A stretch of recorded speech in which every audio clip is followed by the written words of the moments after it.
attention. The show is about to start. Reese on the radio. Turn it up. Turn it up low. Turn it up loud. It's like a dream come true. Turn on your radio. Reese is on the radio. Yo, let's get it. Due to the nature of this program, discretion does not exist. It's Reese on the radio. Right now on WTIC News Talk 1080.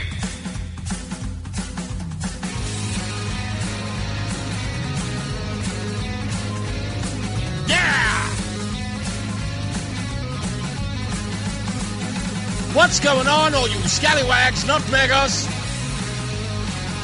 all over this nutmeg state, and of course, all you haters. It's Reese on the radio on WTIC News Talk 1080. I'm sorry, guys, YouTube is out. It's just, I'm not going to figure it out today. It's just one of those things I'm going to have to find a way to fix.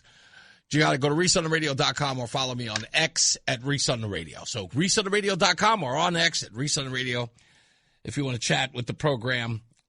Again, it's user error.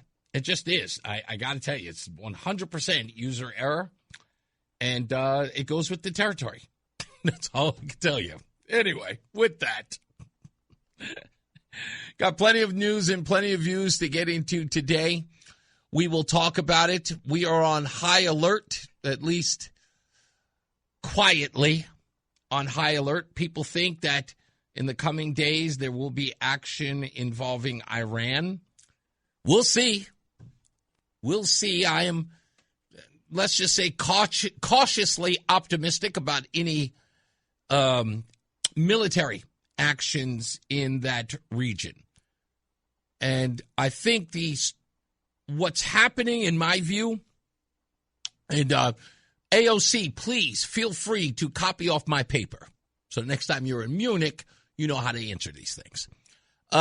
What I believe, if there is a conversation going on, and I do believe it's happening, you sort of have to make sure that certain actors that are in cahoots with Iran, I don't want to say any names, Russia, China, but you sort of have to say, hey, listen, Vlad.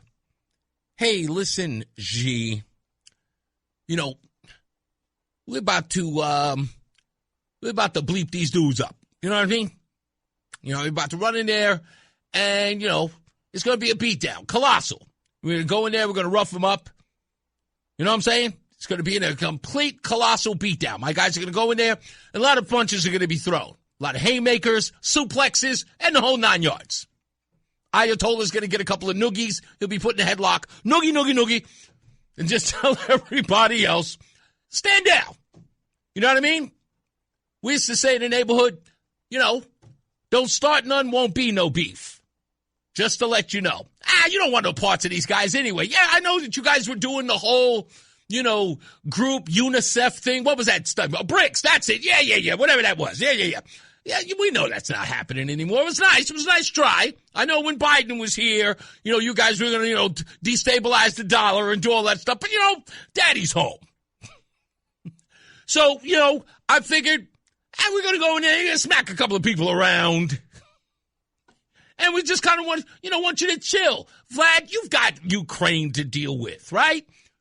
You know, you go handle that. G, hey, you know, seriously. You don't want any parts of this. You know, your whole financial market is in the crutter, you know? And then let us, I mean, what were you going to do with Iran anyway? Seriously. So I'm not expecting anything in particular to happen until it happens. But I think there's going to be some negotiating that pretty much just tells everybody stand down. Okay? You smack some people up. That's what I'm expecting in my view. I could be wrong. I could be wrong. I doubt it, but I could be wrong. Yesterday and today are incredibly significant to this guy, me, Reese on the radio. And yesterday, I would have been more prepared to do this, but I was doing the whole Governor Lamont thing, and it did not work well, and it would have been forced as I was trying to get everything together. So I kind of want to spend a little time at the beginning of the show to show some respect to two men I adore. And outside of both of my pop-pops, Bernard and Augusta, these two men were incredibly relevant to my awakening, upbringing, confidence building, knowledge, and know-how. And without them, I have to honestly say I couldn't be the guy that I am today. I'm going to start off with the man who died 13 years ago today, and that is J.C. McGhee.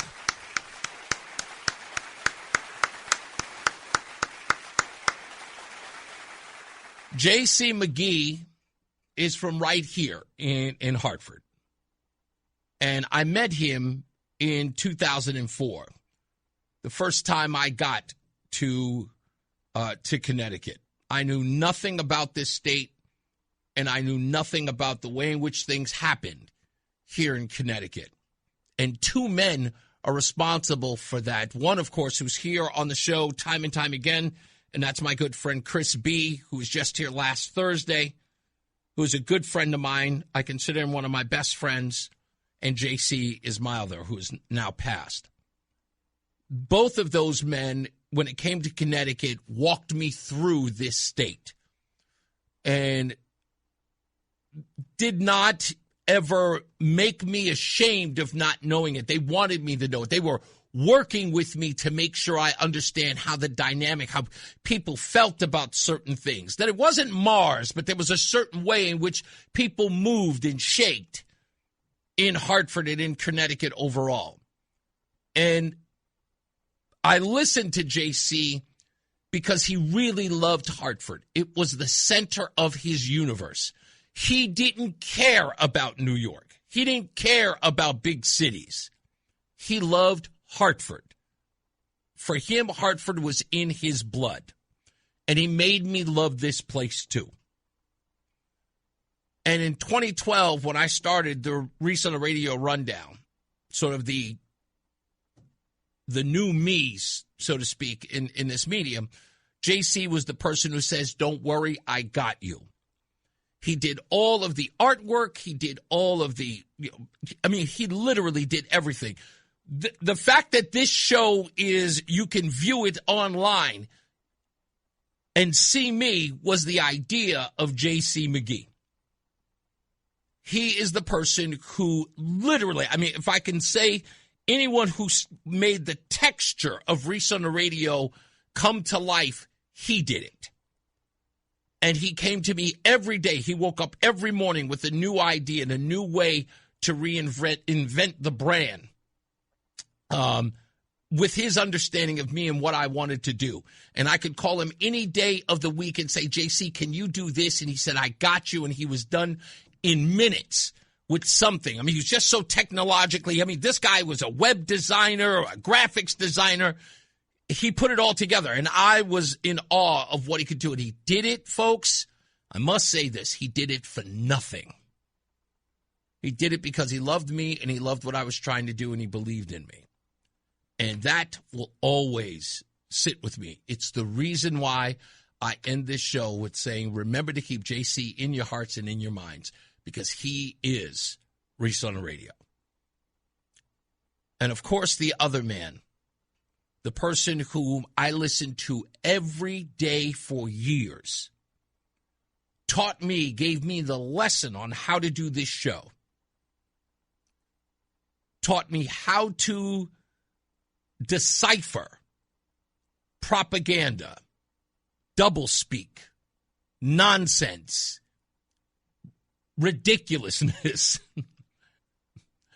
was a steadfast conservative and didn't just tell me I could be a conservative. He told me why it was important for me to be a conservative, to be fearless in my point of view. And that, of course, is Uncle Rush Limbaugh, who passed away 5 years ago yesterday. I have Rush Limbaugh marked in my calendar exactly like this. On the anniversary of his death, I listed as Limbaugh's graduation into heaven. Now, the reason why I call it that is because you remember what Limbaugh used to call his show, the Limbaugh Institute of Advanced Conservative Studies. And he said there's no graduation and there are no degrees because the learning never stops. And I consider myself an alum of that fine institution. And I miss him every single day he's not on. I have muscle memory to tuning into whatever station he was on in whatever city I was living in to listen to him. And him not being there is a huge gap. It feels like, it's cavernous. It's huge not having him here. Dare I say, I am angered by his absence. I always thought that I'll tell a story that I've never ever told about my belief in why Rush Limbaugh was so right for the moment. And that was, here's Rush Limbaugh, who knew when he was 15 years old he wanted to do radio. He knew what he wanted to do, as did I. Reading his book gave me chills, knowing that he knew what he wanted to do at 15 years old. I immediately became kindred with him. And then he lost his hearing. And then he, in essence, sort of got it back with a device that he had implanted practically into his skull, onto his scalp, so that he could hear, so he could continue to do what he was doing. It was just the fact that he never let that stop him. And then when, in my view, it was the most crucial moment for Rush to be in our lives, he got taken away. When many of us sort of looked to him for guidance, when everything else seemed crazy, people rushed, pun intended, rushed to him, rushed to his show so that he can make sense of it all. And when he wasn't there, and when Catherine gets on the airwaves and tells us that he is gone, many of us felt sorrow, but a lot of us felt lost. I'll be the first to tell you, I was lost. Not because I needed Rush Limbaugh to give me my opinions, as many people have accused him of being. It was, I understand what he was doing for everyone. And that was, one, telling everybody calm down, and two, explaining it to them, making the complex simple. And we knew he was right because he gained our trust. And that's why I felt that despair. Because I knew I could rely on him to tell me the truth. I knew that if I didn't react and just gave it a minute and just looked at it from, just in a panoramic way, I would figure it out. But immediately when he was gone, that despair hit, and I went, who's going to be the guy to explain all that to us? And I decided at that moment, we're all going to have to take up that role. Not to be like Rush, but to be that voice that he would want us to be. He was indeed teaching all of us. And he never made a big deal out of it. He never sort of made it all about him, but he did. He taught all of us. And some people kind of forgot what he taught us and how he taught us to stop, take a look at it, figure it out, understand what the opposition is always doing. Take them for what they say. Listen closely. Never react. Just listen, think, observe. I miss his humor. I miss how relevant he is to every one of those stories. You almost feel like that story fit Rush Limbaugh. So when I finally got here, I was asking myself, what kind of show am I going to do? And I heard everyone talking about, hey, did you hear this guy's show? He's trying to be like Limbaugh. Hey, did you hear that guy's show? He thinks he's Limbaugh. Oh, he'll never replace Limbaugh. I made a decision. One, I was openly going to tell everybody, I love Rush Limbaugh, and that man taught me everything that I know. And I'm going to use everything he taught me on my show. And I was not going to be ashamed to say it. Because deep down inside, I don't need to be an imitator. I need to be an extension. So to JC and Rush Limbaugh, I want to remember both of you as you would want to be remembered, as teachers who believed in me and all of us. And I thank you for that. And I'll continue to thank you every day. We'll be back. More news, more views. We'll get to the program when we return. It's Reese on the Radio. Fan of WTIC? Then do us a favor. Download the free Odyssey app and favorite WTIC. Hey, we're back. Reese on the Radio. Wanted to just give that shout out. I promised that I would a couple of weeks ago when I found out those 2 days were literally right back to back. Limbaugh's passing and JC's passing, and I promised I would do that just for them. Anyway, and I try to keep my promises there. Also, I want to make this clear. I gotten some messages about a podcaster and what many were referring to as a political prisoner because he was locked up for no good reason and he was being considered schizophrenic or crazy or something. And someone was asking me, hey, did you ever find out anything on his case? Well, I did one better. Tomorrow at 4 o'clock, we are going to have John Flynn on the program, and he will sit right across from me in studio. Many of you have been asking about him and what's going on. Many of you did not even know that he is free. So he will be here in the studio tomorrow. We'll sit and we'll talk to him about that entire ordeal.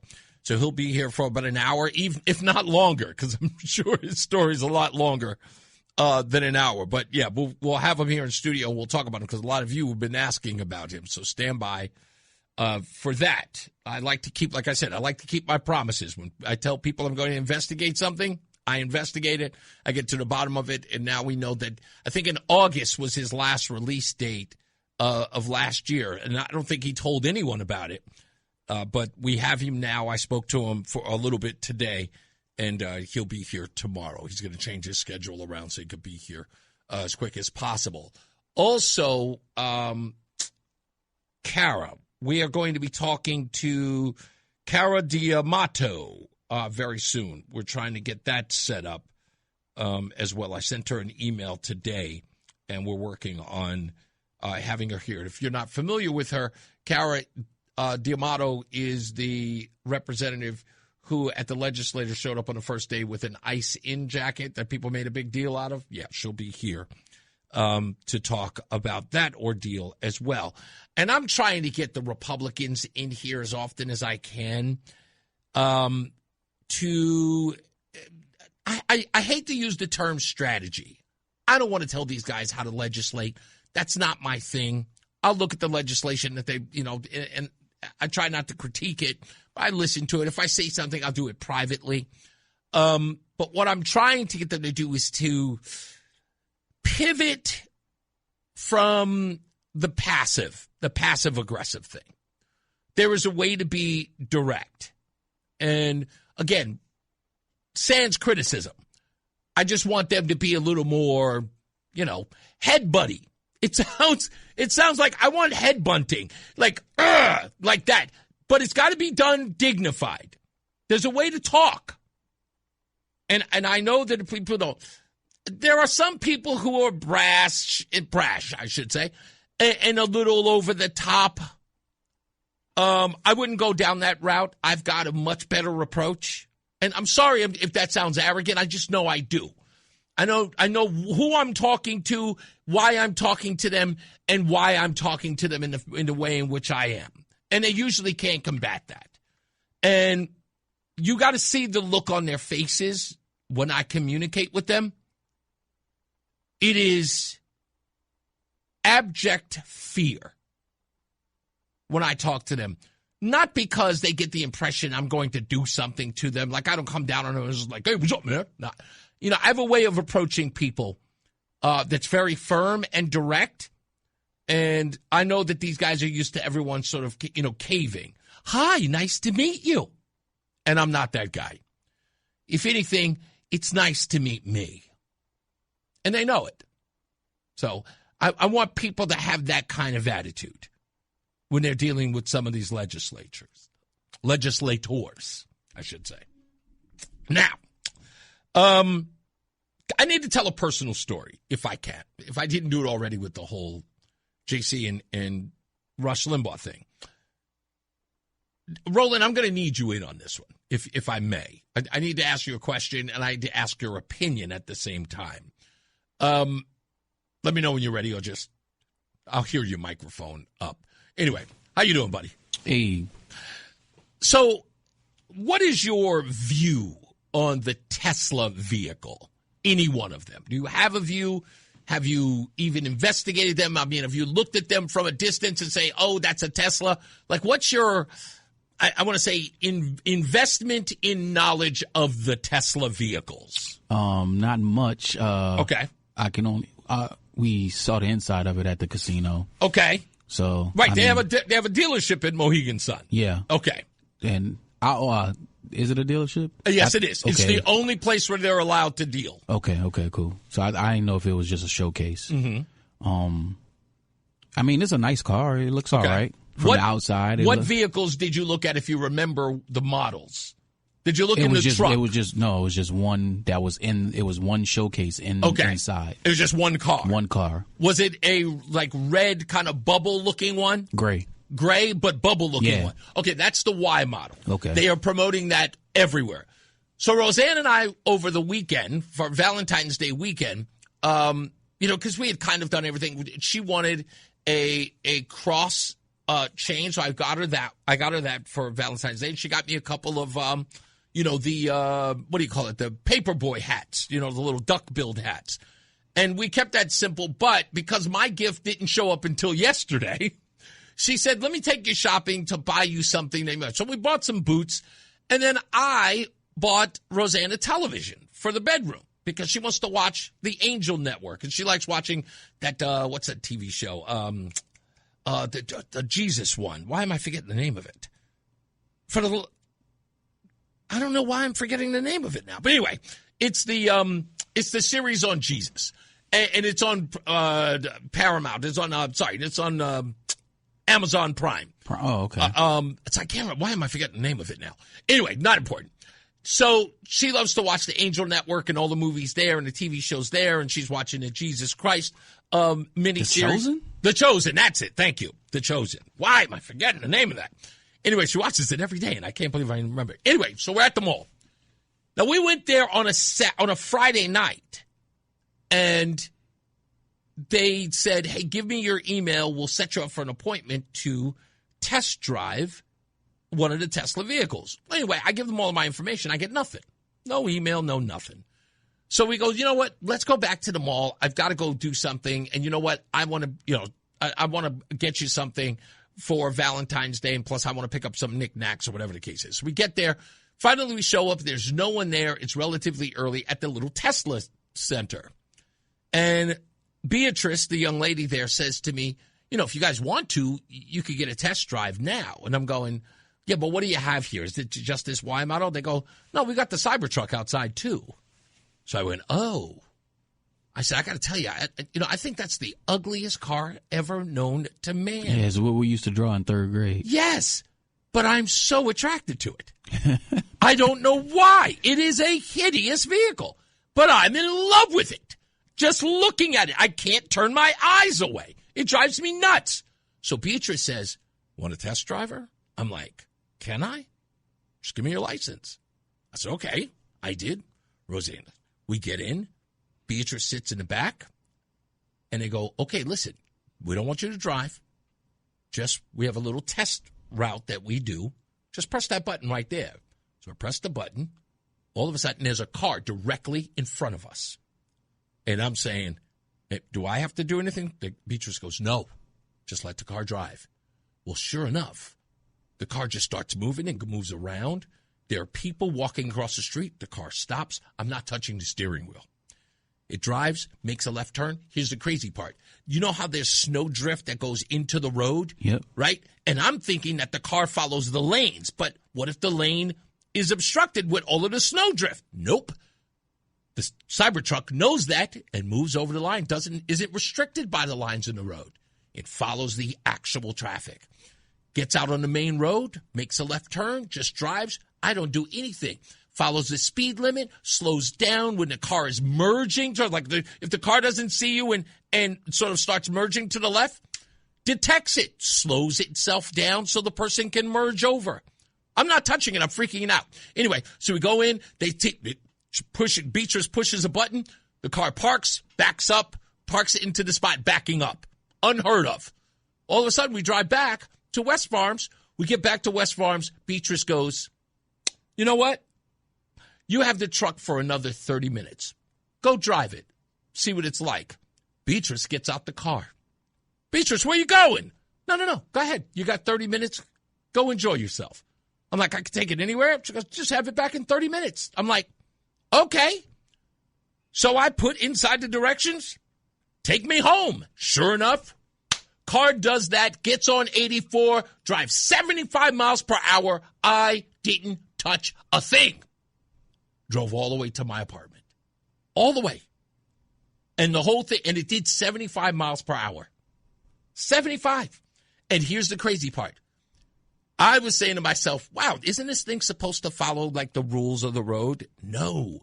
Turns out you have to actually program it to do that, but if you don't, it drives along with the current traffic. So if everybody's doing 75, it's doing so 75. Are you. Yeah. It was the wildest thing I ever saw. And it has this detector that shows like there's a car length away, keeps itself a car length away, no matter what the situation is, follows everything. If there's a car that's coming and you can't tell if that car is going to go left, right, or straight, the car will wait. It is cautious and waits until everything's clear before it moves the whole time. We did it self-driving all the way back to West Farms. And we got it back in time. I'm not going to lie. I'm in love with this car. You did see Will Smith's iRobot, correct? Yeah, true, but I'm sorry. This is the best thing that I've ever seen in my entire life. But here's where it gets crazy. So the Cybertruck, roughly around $81,000. Yeah. Right? What did you think? No, I knew it was going to be expensive. That's the base model, right? The one with all the the bells and whistles, $112, $105, stuff like that. But the $81,000 is still cool, state-of-the-art, banging. Bulletproof, by the way, not the glass, but the car. Still banging. $81,000. Your monthly costs on the car anywhere between $1,200 and $1,400 a month. Yeah. But here's where it makes it, this is great. So I just go online today, and they were introducing the Robotaxi by Tesla. It's a two-door.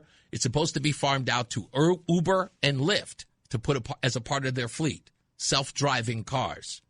Well, they just announced today that it's now available for you and me. No thanks. For the low price of up to $30,000, dude. You can still drive it. No thanks. You don't want it? No. Okay, when we come Somebody back. can program and throw you off the bridge, bro. You're just chilling, maxing and relaxing, thinking you're having a good time, man. Somebody hijack your mainframe. And no, come on. Here. It's not that crazy. It's not that crazy. Okay. You really, so no, you want no parts of it. No. If I could, I would drive. I would always have, even my car is too, I'm like, I don't need all of this. I would drive the old school. Really? Like Chevy Nova. You really fear the future like that? I mean, I don't know if I fear the future. But you fear that kind of future. Yeah. I don't want a self-driving. I don't want to be in a self-driving vehicle. I'm telling you, listen, even if you don't do it, just do it once. Go to West Farms and try it. Nah, it'd be just my luck. It'd be the malfunction. That's not how it works. Anyway, do you know you can control it? All you have to do is step on the brake. I know. But yeah, when we come back, I want to tell you a little bit more about it. That's also crazy because I'm telling you, because of what you just said, this other feature is going to drive you crazy on the car. And it's one of the things that I would say, if there's a as far as pros and cons are concerned, if there's a con, this is that one thing. I'll explain it when we get back. Stand by. It's Reese on the radio. It's Reese on the radio on News Talk 1080 WTIC. Yeah, if you are looking for us on YouTube, unfortunately, I completely screwed that up. Anyway, not there, but I promise I'll figure it out today. I got to figure it out somehow. But you can always join me by going to ReeseOnTheRadio.com or on X at Reese on the Radio. Plenty of stuff to get into today. Music news is crazy today, involving, of course, the former lead singer of Nirvana, Kurt Cobain, is in the news. And we got birthdays and anniversaries coming up on that. Also coming up, the birth rate in Connecticut is now, for some odd reason, an issue. We'll talk about that as well. And it's funny because I was talking about it 2 years ago. Now they've joined. Now they're having a conversation about it. It's the most hilarious thing. Back to our discussion about the Tesla. This is the most important thing. And you just mentioned, Roland, about driving an old car. And you would drive a Chevy Nova or, a Cadillac. Here's the thing that I didn't like about the Tesla vehicle, and it is hard to get past, which is why I think they did it on purpose to make you do the self-driving thing. So it turns out, unlike regular conventional vehicles, when you step on the gas to accelerate, if you let go of the gas, it does not coast. It stops. Oh. Yeah. That was the weirdest thing ever. It does not. And we're talking about stepping like on the gas, moving. Yep. And then she gave me an opportunity. Beatrice did. She goes, if you want to put it in self-drive, here, do it now. And I started doing it out of the parking space when we parked. And I stepped on the gas, and I figured I would just step on the gas and let the gas go to let her coast. And all of a sudden, it abruptly just stopped. And I went, what happened? And she goes, no, you have to stay on the gas in order for it to move. And I said, you can't just let it go? And she goes, no. I said, oh, my goodness, this is like a fixed wheel 10-speed. Where if you don't pedal, the wheels don't move? Yep. Yeah, I've never seen anything like that physically on a car. It's insane. Yeah, that would drive me crazy. Wouldn't it? That's, again, in my head I'm going, because I guess the best way to describe it is that what you would have to do is to have to lighten up like you were doing a clutch. You'd have to lighten up on the pedal in order for it to slow down before stop. Now and I'll tell you the reason why that's a bad look. Imagine you have to drive long distances, right? And that leg work is going to be, you're going to talk about getting cramps, which is, again, in my view, why they're doing it, because they want you to do the self-driving thing. Correct. So there is no cruise control on there. Yeah, exactly. Like, you would have to set it up to where you go. Now, I will admit, it is cool that you can tell Grok in the car, hey, Grok, I'm going to Times Square. Set me up with a charging station every 200 miles and, a supercharging station every 200 miles or every 100 miles and take me to this restaurant. And it will set up the route where it's going and then just start driving for you. Damn. And I'm telling you, what you're saying is absolutely cool. Yes. I mean, let's go without saying. I just can't. It's just like when I'm going on trips out of state, like 5 hours, 6 hours. Even when I drive to New Orleans, I like to be the one that's driving because you're in control. Because I feel the most comfortable with me driving, and most of the times I'm riding with people that's either may have to stop for a cigarette break. Well, not anymore cigarette breaks, but yeah. I mean, let's stop at the package store and get a couple drinks for the ride, and I don't do any of that stuff, so I'm damn sure not going to let any of them be intoxicated and drive me around. So that'll be hard for me to give up. I'll tell you, there was a part of me that said, I understand what being a control freak is like, but what was amazing to me was how willing I was, and that's scary. It is. I know. You're so 100% right on this.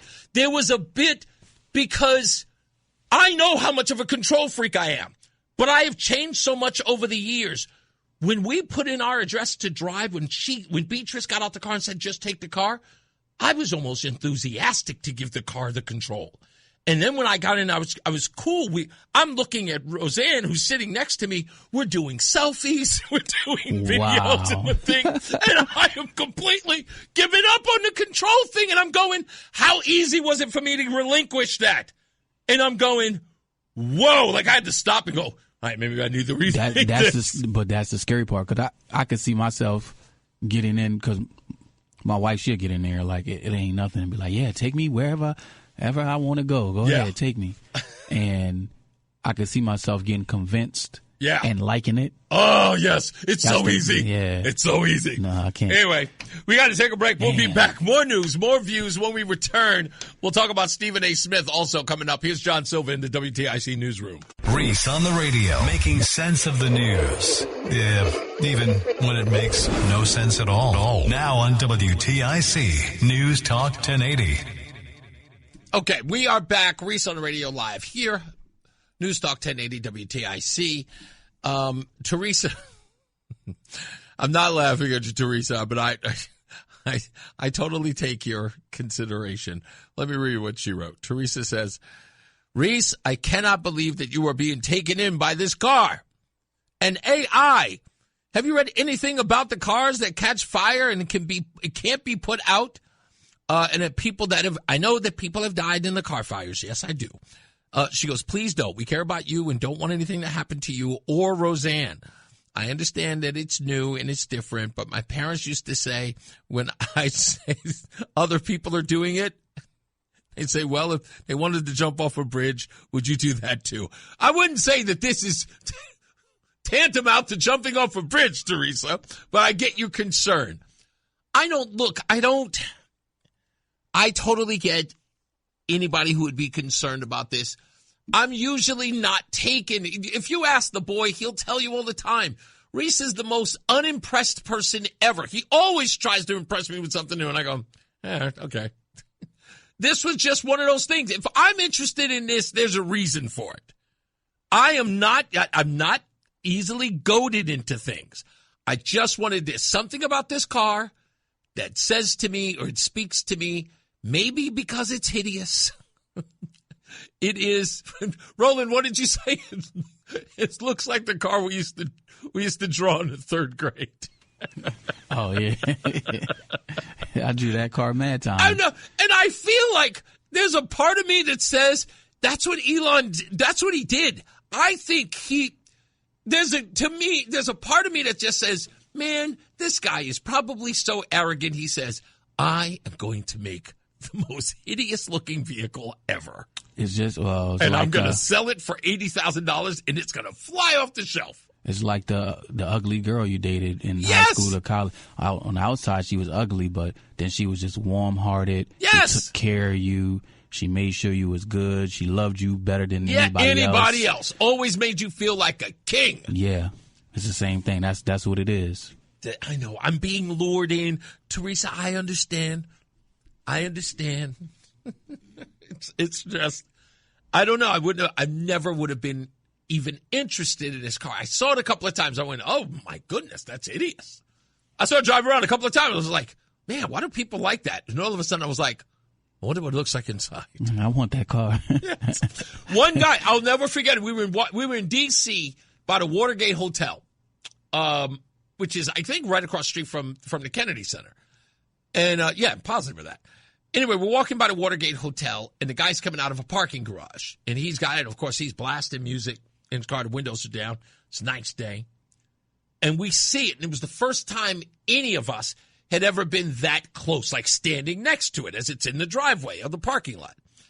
And I look at it, and the guy's got his window down, and I'm staring at it. He knows that I'm staring at it, because how could you not? And he turns down the volume, and he goes, yeah, man, it's as nice as he said, it's as nice on the inside as it is on the outside. I go, I don't think it's nice on the outside. He goes, it's as cool as you think it is, though. And I went, really? He goes, I love this truck. And I went, and that was enough. That was when he said it. It was enough that I went, all right, okay, I got to check it out. And I was real reluctant. That was at least over a year ago. Never went to a dealership, said I was going to go to one, still didn't. And then went to West Farms Mall, and it was there, and the girl said it's outside. That's the last thing I need. I don't even want to step foot in it, because I don't want to, I don't want it to overtake. You don't want it to, I don't want it to overtake me. You want it to influence you, yeah. I got to get another job. I totally get that. But there's this new one. Did you see the video of the Robotaxi? No. Okay, so the Robotaxi, as I told you, is supposed to go out to Uber and Lyft, but they're talking about they'll be able to sell it to people who want to purchase it for as little as $25,000 to $30,000. And what is the purpose of? It's a 2-door, 2-seater, and it's supposed to be the fleet for Uber and Lyft, where in essence you can, do like your Uber and Lyft app, and you can schedule a pickup. And this car will come and pick you up, and it'll take you on your trip. So it won't be anybody in the car. Won't be anyone in it. It'll just pull up to you. Yeah. Butt naked, so to speak. But and you just get in. And you just get in. And hold on. And the doors are the Lamborghini wings. Yeah. You got to go look it up scary, online. Man. Go look it up online scary. And tell me if you tell me. Tell me later on in the show. Okay. Go look her up. See if you can see a couple of videos. I just sent Janine one because I was telling her about. I was like so excited in our meeting today. I was telling her about the whole experience. She was like, "Really?" And then I told her the one that was $30,000. She goes, "That's less than my car." Like you can't help but go. I don't know. I might venture. That's tough. Imagine what the monthly payment can be on a $25,000 car. That's unheard of for an electric vehicle. No other company will be able to compete with this. The average price of an electric vehicle in this country is $42,000. Yeah. Well, thank goodness that wasn't mine, but yeah. I hear you. Yeah, so I'm amazed. I just saw the one-wheel motorcycle on the highway, so I guess everything's possible. Yeah, anything is possible. Zap actually said, I drove my cousin's Tesla while I was in Georgia for a funeral. My condolences.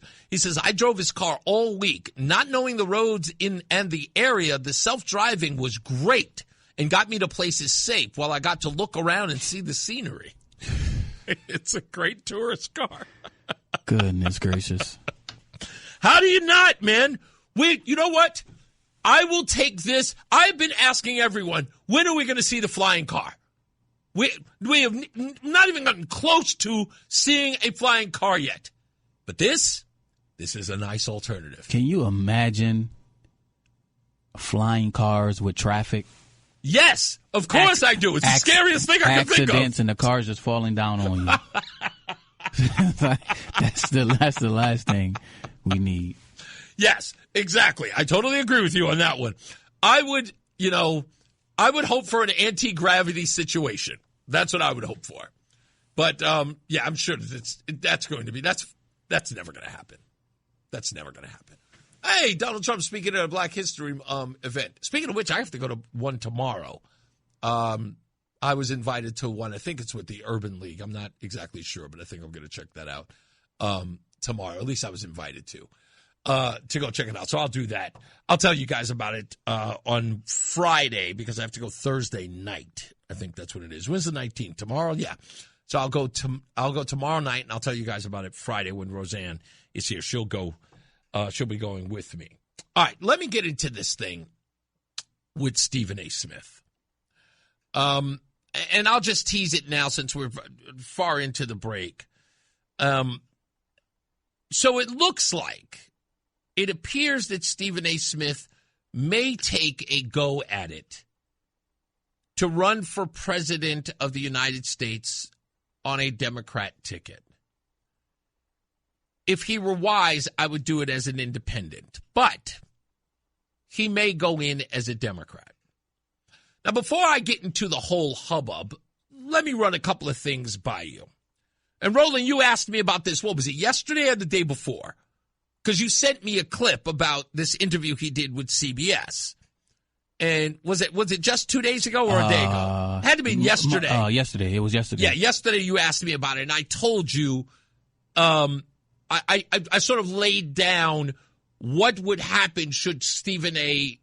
Run for president. Yeah, the pros and cons. So what I'm going to do is I'm going to run it by you again from what I told you, and you just tell the audience if it is remotely similar to what I told you yesterday. So just so it's clear that this is a view that I've always had before today. Yep. Okay, good. Thank you.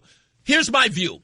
Stephen A. Smith is running the risk of being attacked, destroyed, and is going to have every secret pulled out about him because the Democrats want no part of him. Why? Because on a debate stage, and there will be plenty of people on them, as you've seen, sometimes it'll be 12, sometimes it'll be 9, sometimes it'll be 5. But Stephen A. Smith's popularity is serious, and he's got more popularity than people give him credit for. Even if it's at 12%, he's still relatively high. Plus, he has some serious donors behind him. There are some people who will actually fund his campaign via Super PAC or whatever. They will campaign for him.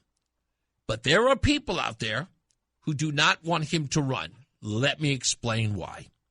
One, Stephen A. Smith is not today's Democrat. Dare I say, he is your grandfather's Democrat. Because Stephen A. Smith is of Generation X, and he can remember what the Democrat Party used to be. And he has seen, like many others, Bill Maher, have seen that the Democrats have gone way off the deep end.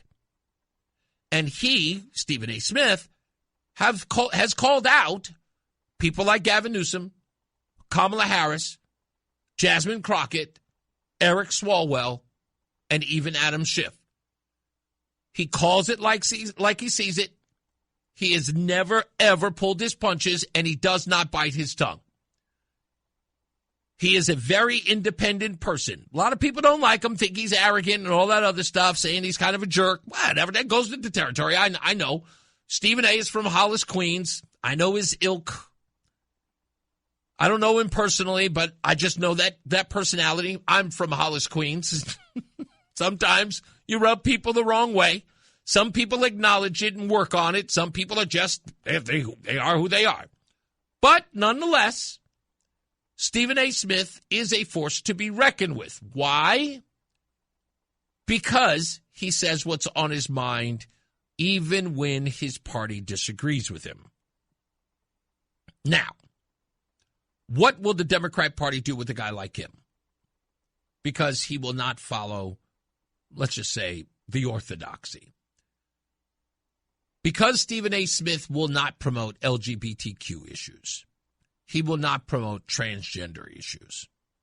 He will get back to the bones, the fiscal responsibility that Democrats used to care about. He will not fall into the everything's racist trope. He just isn't that type. He is a true and honest politician in the sense of what you're supposed to say is the truth politician. even if he is sugarcoating in and dabbling in a little bit of, let's just say he's a little duplicitous, he is not entirely a lying piece of trash. He does believe that he has to have some credibility.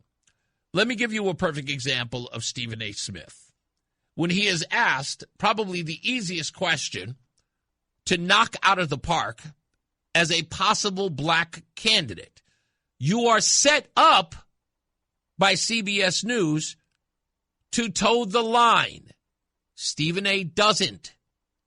But what he does in this exchange is articulate why Americans might consider him, even those on the right. Do you worry about racism if he ran for president? No. I know it exists. I know that you can't escape it, but I do not believe it is as prevalent as some on the left would like us to believe. I do believe a vast majority of Americans judge you on the content of your individual character rather than the color of your skin. I think a lot of people in America, especially in this day and age, now more so than ever before, it's not about race. It's about the fact that they don't give a damn about it because they got their own problems. That's entirely different than believing they are superior to you and they want to hold you back from ascending. That's not what's going on to the degree that it was decades ago. What's going on now is that we have more white Americans and others suffering and worried about the state of our nation. And because they're concerned about that, that's where their worries lie. You can't get a better answer than that on the fly. That resonates with all sides of the political aisle. All of them. It does. He even borrowed a little bit of my song, as I said, when I talked to these people who are screaming and hollering about racism. I said, white folks don't care about your black behind. They're trying to get their kids into school. They're trying to pay their mortgage. They're trying to make sure they're not taxed out of the wazoo. They've got no care in the world about your black butt. And that's what he's saying. The people, they have run afoul average Americans. And they've got to make ends meet. And they know that they are getting hosed every which way. They don't care about you. And they damn sure don't care about racism. No one's got the time. And that's an important thing for him to distinguish himself as a candidate. Because guess what? Kamala Harris is going to be asked the same question, and she's going to run for the hills when it comes to how divisive it is. Blacks, browns, Asians, all that stuff. She's going to run it aground. It's everywhere. Same thing with Gavin Newsom. Absolutely, there's racism everywhere. Everywhere you look, everyone's a bag of right. Stephen A. didn't go there. That's going to resonate with some people. People are going to say, you know what? Stephen A. is right. It isn't everywhere. Especially independents. People who don't want the divisiveness anymore. They are going to love him. But Democrats have to destroy him. And as I said to Roland the other day, you better hope that there is not a dead boy or an alive prostitute anywhere in his past. Because they're going to come for him. They're going to find out everything they can about his childhood. They're going to find out everything they can about someone that he tortured or belittled in the third grade. They will. They did it to Mitt Romney. Remember, they could barely find anything on him. They went back to his prep school days and his alleged harassment of a boy in his prep school because the boy may have been homosexual, which only turned out after they asked the family members that the boy was not homosexual and the whole thing was made up. But didn't stop the Washington Post from writing a 1,700-word essay on the front cover about that story in his childhood. That's how they go after you, and that's what they'll do to Stephen A. Smith, because he does not support the status quo of the Democrat Party today. So he has everything to fear. Now stand by, folks, because when we come back, I'm going to explain to you who will be used to destroy Stephen A. Smith before he ever begins. And I've got the audio to support it. It is the craziest thing I've ever heard. But the dismantling and the destruction of Stephen A. Smith has already begun. And you are not going to be surprised who they're going to use. So, we'll come back. More news, more views than you can shake a stick at. We'll continue this conversation on Stephen A. Smith when we get back. It's Reese on the radio on WTIC News Talk 1080. Listen to WTIC News Talk 1080 on the free Odyssey app. Download and like WTIC today for alerts on special programming. Give me a little bit of time, and I'll figure it out.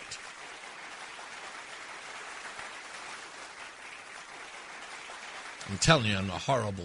Technologically, I'm just horrible. YouTube is finally up, so if you want to go to YouTube, you can. For those of you who love going to YouTube or become accustomed to it, it's not. Hello, Jason. Welcome back, by the way. All right, so if you're just joining us, Stephen A. Smith. Stephen A. Smith would like to be the president of the United States, or so rumors have sort of come out. He's kind of feeling the waters and testing the waters, I should say. And he's doing interviews. ABC News did a feature on him. CBS just this weekend did a feature on him. And he was asked about things like racism. This is a video that has gone viral that he answered. And the reason why is because some people on either side, have said some things about him. On one side, they're saying, smart answer. And I'm not going to lie. It was a smart answer. Where people on the left, on the other hand, are calling him a house Negro, a sellout, because he refuses to toe the line, which, again, proves my point that in the black community, you're not allowed to have diversity of thought. You are a mind-numb robot, and you do it, as we say, or we will call you all type of disparaging names, Uncle Tom, Coon, sellout, the whole nine. And that shows you exactly how vapid the individuals who call him that are. Because Stephen A. Smith, again, born in the same place that I'm born, has a difference of opinion when it comes to these so-called authentic blacks, or as I like to call them, authentic Negroes. Because that's what they think they are. They think they're authentic, while they all believe the same thing. That's authenticity here, sounding like sheep. Do you worry about racism if he ran for president? No. I know it exists. I know that you can't escape it, but I do not believe it is as prevalent as some on the left would like us to believe. I do believe a vast majority of Americans judge you on the content of your individual character rather than the color of your skin. I think a lot of people in America, especially in this day and age, now more so than ever before, it's not about race. It's about the fact that they don't give a damn about it because they got their own problems. That's entirely different than believing they are superior to you and they want to hold you back from ascending. That's not what's going on to the degree that it was decades ago. What's going on now is that we have more white Americans and others suffering and worried about the state of our nation. And because they're concerned about that, that's where their worries lie. Now, the reason, I got to tell you this, the reason why so many people look at his answer and say, well, what's wrong with him? Why doesn't he get it? This is the narcissism of victimhood. And it's very prevalent in the black community. That's the narcissism. They're all looking at me. They're always looking at me. They don't like me. They're always checking me out. They want to see me doing wrong. They never want to see me ascend. It's all about me. See? White folks don't want me to do anything. The white folks don't want me to achieve. The white folks are always looking, always staring, always judging. They think about us as, it's because it's me. I'm trying so hard and all they care about is me. Knowing damn well, most people are walking around just going, dude, do you not understand what kind of problems I have in my life? I don't give a damn about you. Go do your thing. Will you get out of here? Seriously. Seriously, come on. Go away. See, he doesn't want me here. He's a racist. No, I am trying to deal with my own problems. I got a leak in the roof. I got a son who thinks he's transgender. I got my own problems. I got a daughter who's dating some bum. I got my own issues. I don't care whether or not you ascend or not. Just can you leave me alone for one day? But no, it's me. It's all about me. And what happens when somebody like Stephen A. Smith says that he wants to run for president in the Democrat Party, but he won't toe the everything's racist line? Well, it's easy. They send the Negroes after him. Oh, yes, they do. Yes, they do. The white overlords, overseers of the Democrat Party, they find their most loyal Negroes. You, over there. Yes, come over here. Kneel before Zod. Stephen A. Smith is talking about a run for president. You know what to do. Destroy him. Tell everyone in your community that he's a sellout. Ah, yes. What's the thing that you use? Uncle Tom? Yes. Use it. Plenty. Sell him out. Destroy him for us. Yes. No, here's your shillings. Run now, run. Tell everyone. Go on MS Now. Any podcast. Destroy that Negro, or he'll undo us all. Think I'm kidding? Former ESPN alum. Used to work with Stephen A. Jameel Hill. This entire charade is about trying to... Sorry, that's not it. It's this one. If I'm the Democrats, given Stephen A.'s name recognition and his constant ability to attract audience, to speak in sound bites, to debate, because Stephen A. on a debate stage, it will get real. Again, we have a president that is loose on the facts. And I know some of you are thinking like, but he's black. He's not going to be able to get away with the same things that Donald Trump is. Sure, to a degree, but he will if he has a message and messaging that connects with white people. Does this sound like she's rooting for him? Does that sound like she's rooting for him? Do you sound like that's a black woman who used to work with him at ESPN. If he has a message and messaging that connects with white people, he absolutely will. So if I'm the Democrats and I see Stephen A. constantly talking about running for president, this is CBS News that is doing a big piece on him on their morning show. ABC's already done a piece on him. He's a best-selling author. He's already got media wired. The Democrats need to take him seriously. He's a threat. If you're a Democrat that wants to run for president, or if you, as the party in general, don't want someone like Stephen A.'s popularity or people to start paying more attention to his politics. What do you have to do, Jamil, if you don't want more people paying attention to Stephen A. Smith's politics? What do you have to do? And you don't want people to give more consideration to him running? Then you nip this in the bud. You start taking him seriously. You nip this in the bud. Because that's what they do. That's what they do. He starts resonating with white people. Because, the beauty of being white is that you can have any political position you want. Nobody will ever call you a traitor to your race. That's white privilege. You can be white on the left. You can be white on the right. Nobody ever bats an eye. Now be a black person on the right. That ain't right. You can't be black and Republican. You can't be black and sound like a reasonable person. You have to scream racism and transgender issues and the LGBTQ and socialism and redistribution and hate the billionaires. No, you can't. No. You only got one gear. And you step away from that, boy, we will call you all types of names. You a Steven. Step and fetch it. That's the, hey, don't look at me. I didn't make the rules. This is what I meant when I said the Negro drivers, right? They're the ones sent out by the slavers. Go on out there and get that boy. He's misbehaving. Go on there and go handle him. If you got to shoot him, or give him some lashings and teach him how to behave. That's your job. And sure enough, Jamil Hill, she said, yes, boss. I'll go out there and I'll go take care of him right now for you. Stephen, come on over here. Yes, come on over here. I got the whips you. Yes, you're talking real reckless out there. You're saying things that you ain't supposed to be saying. I got to take care of you. Now, you either let me whip you or I'll let the whole plantation do it for me. All right, but one way you got to get punished until you get your mind right. Everybody knows it's true. Everybody knows it's true.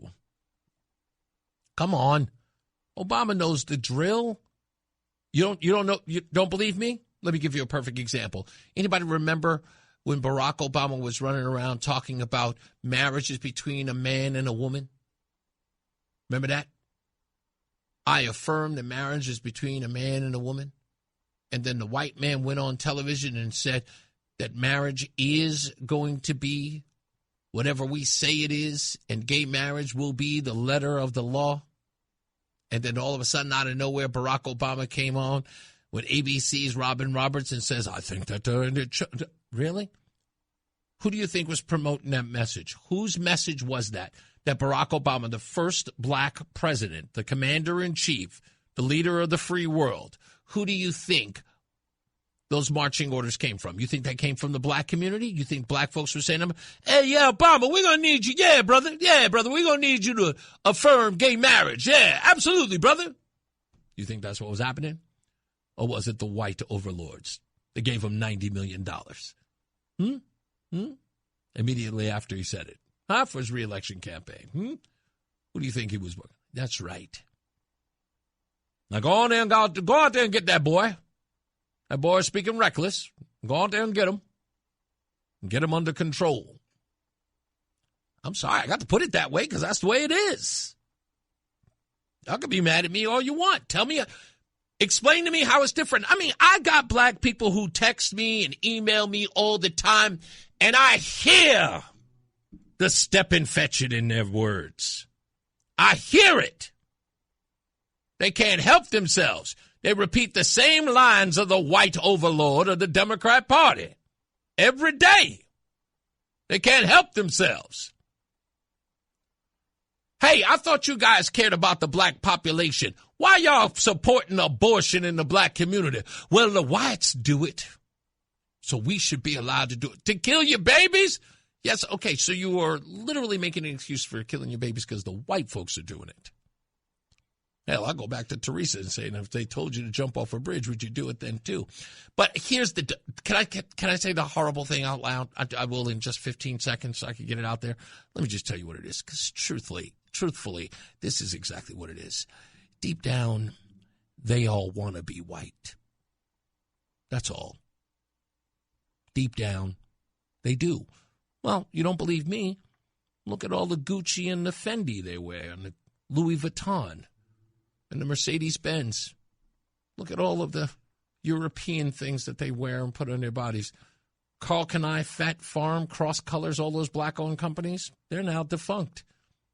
These folks walking around in every white person's gear every day because deep down they wants to be white. We'll be back. It's Reese on the radio. It's Reese on the radio on News Talk 1080 WTIC. Anyway, I'll take a call in a second here. By the way, if you want to do call in, it's 860-522-WTIC, 860-522-9842.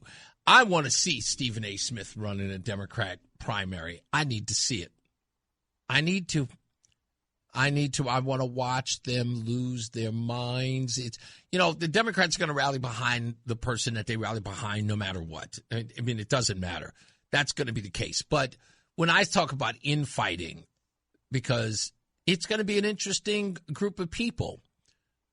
The usual case is going to be in that debate. It's going to be, Stephen A. Smith, you said this about Kamala Harris. Stephen A. Smith, you said this about Gavin Newsom. Stephen A. Smith, you said this about Alexandria Ocasio-Cortez. And Stephen A. will not run from that fight. He will say exactly what he said, and he'll bring the receipts. He'll bring them up. They'll be forced to defend it. They will stutter. But that's what the debate should do. I think a guy like him should go into, it'd be nice to see Gavin Newsom and Kamala Harris go at it. Boy, would that be amazing. Both of them crapping on each other's record. It'd be nice to see them be honest. It would be the most honest you'll see any of them. But Stephen A. Smith would be a great addition to all of that. For me personally, I don't know about everybody else. Like I said, I don't think he's going to get the nomination. White folks will tell the blacks what to do. And you can forget about Kamala Harris. They're going to drop her like a hot potato in cold water. They're not going to try her again. Nah, sweetheart, it was a nice run. No, we appreciate you. Gavin's the guy. Gordon Gekko, Greasy, that's the man. That's the next candidate. I mean, you think about it. And I'll show you exactly who the Democrats are. After the 2016 election, they immediately do a poll. It's not even 6 months out. They do a poll immediately after the election. They did it this year, too. Immediately after the election, they do a poll on who's the most, likely Democrat nominee. After 2016, you know who it was? Again, after screaming and hollering about the most diverse dais for the Democrat primary. Do you know who they chose? Yeah, the man who eventually got the nod, Joseph R. Biden. Second place, Bernie Sanders. Third, Elizabeth Warren. No people of color in the top three. None. At all. And Joe Biden, sure enough, ended up being a candidate. So, no, there's no likelihood that Stephen A., not going to happen. And no one's running a second $1.5 billion campaign for Kamala Harris. For her folks to get up there and blow another $1 billion. Not going to happen at all. So Gavin Newsom will be the guy. You could damn well bet it will be. So you can forget about it. And plus, not only that, the black folks don't want Stephen A. Smith to run. Man who thinks for himself, doesn't do what he's told. These Negroes always telling him what he's got to believe and what he's got to think. Screaming, hollering, whining. Why don't you ever say anything nice? Why don't you do what we tell you to do? Because you're whining. Grow up. So, I just think it'll be interesting. I'm going to watch them destroy him. Oh, it's going to be fascinating. Yes, when they turn on themselves, it's beautiful to watch. Let's get our first check of weather and traffic. Coming up, Mark Christopher, he's getting you home for you early birds out on the roads, and it's raining, and it's cold, and it's slushy. Mark Christopher's in the BPS Lawyers Traffic Center. Hey, buddy. It's Reese on the radio. And don't say we didn't warn you on News Talk 1080 WTIC. I got a couple of people telling me, well, one person in particular, but some others are talking about John Flynn. I'm going to talk to him after the show about his appearance coming on tomorrow. I know he's got his skeptics, but the reason why we're having him on is to get to the bottom of that. And we'll figure it out when it happens. We'll talk to him and see what's going on. I know people had an interest in it, and so when you tell me, to look into something, I look into it. And I like getting to the bottom of it. It was something that a lot of people were concerned about, or at least his case that they were concerned about. And, we'll have him on. I'm sure he's listening now. Anyway, but nonetheless, we'll discern that when we do. All right? So stand by for that. Also, coming up, music news today. I've got kind of like two additions to it. One, of course, about Kurt Cobain, and, of course, the others is celebrations and birthdays, or anniversaries and birthdays. Also today, I want to talk about the homeowners in New York who are going to be affected by the Zohran Mamdani 9.5% property tax increase. I want to talk about that a little bit today, and some of the most vulnerable in New York City who are going to be facing, homeowners that is, in New York City, who are going to be facing not a lot. I mean, I don't know if it's a lot. You guys may have to tell me, not out of my naivete. I look at this and I say, I don't know, is it a lot of money? I don't know. It's hard for me to gauge, but let me put it this way. I'll just lay it out for you. Is $500 extra a year in property taxes too much or manageable? Why? If you're already paying $4,500 in property taxes and it gets increased to $5,000, is that too much? Is that unmanageable? Is that enough to get you irate? I'll talk about what I mean by that in a second, based upon the numbers that I got on the property tax hike that's going to happen. As well, we are going to also talk about the New Britain tax collector and the situation that's happening there. So stand by for that as well. It's Reese on the radio on NewsTalk 1080 WTIC. Now, I was talking about this a long, long time ago. And although it was never picked up on, not that I expected to, I said pay very close attention to the way Governor Lamont deals with keeping people in the state. As you can see already, it's a last-ditch effort to pull out all of these goodies, start throwing $200 around, giving this tuition thing to firefighters and police officers. It's always the goodies, but then governing completely wackadoodle stuff. House Bill 5044, SB 151, all of this crazy stuff that's going on, doing the whole sleight of hand. See, I'm doing all this great stuff, and then over here, doing all the bad stuff. And, of course, no coverage of it at all. And what's insane is that then the news media does a story that is supposed to be, I guess, relevant and in a lot of ways very telling about them. When I started joining WTIC in 2022, I talked openly about how crazy it was, in my view, that Ned Lamont was trying to lure businesses into Connecticut by promoting abortions. It did not make sense to me that he was doing that. I even developed an ad about it. Where's the Ned Lamont ad that I put up? I cannot even see it here. Do I still have it on my screen here?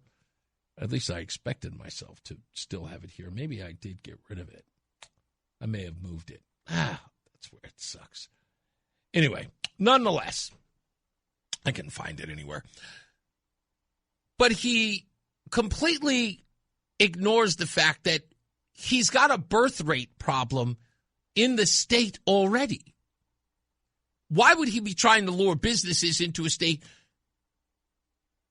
using abortion and not realizing that he needs more people in the state having children? Not out of wedlock, but in essence, people coming and starting families in the state.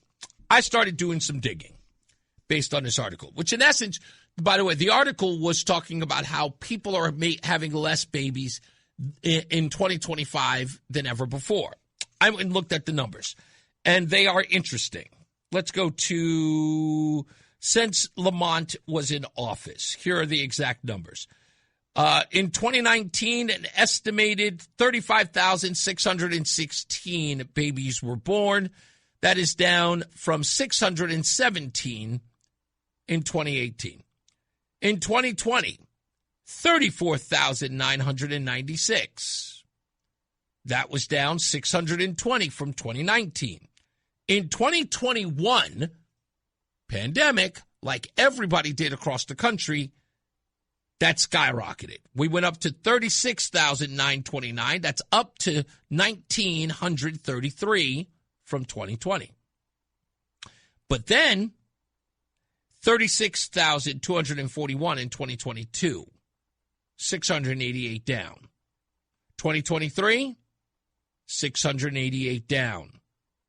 2024, up 29, just 29. And in 2025, down from 233. Down 233. And I went to go check the record because, as I said, what was I talking about? Why would he be talking so much about bringing your business here to abort your babies and not talking about growing your family here? It just didn't make sense. So I went to look up how much Lamont talked about starting your family here or having babies. Well, there was one.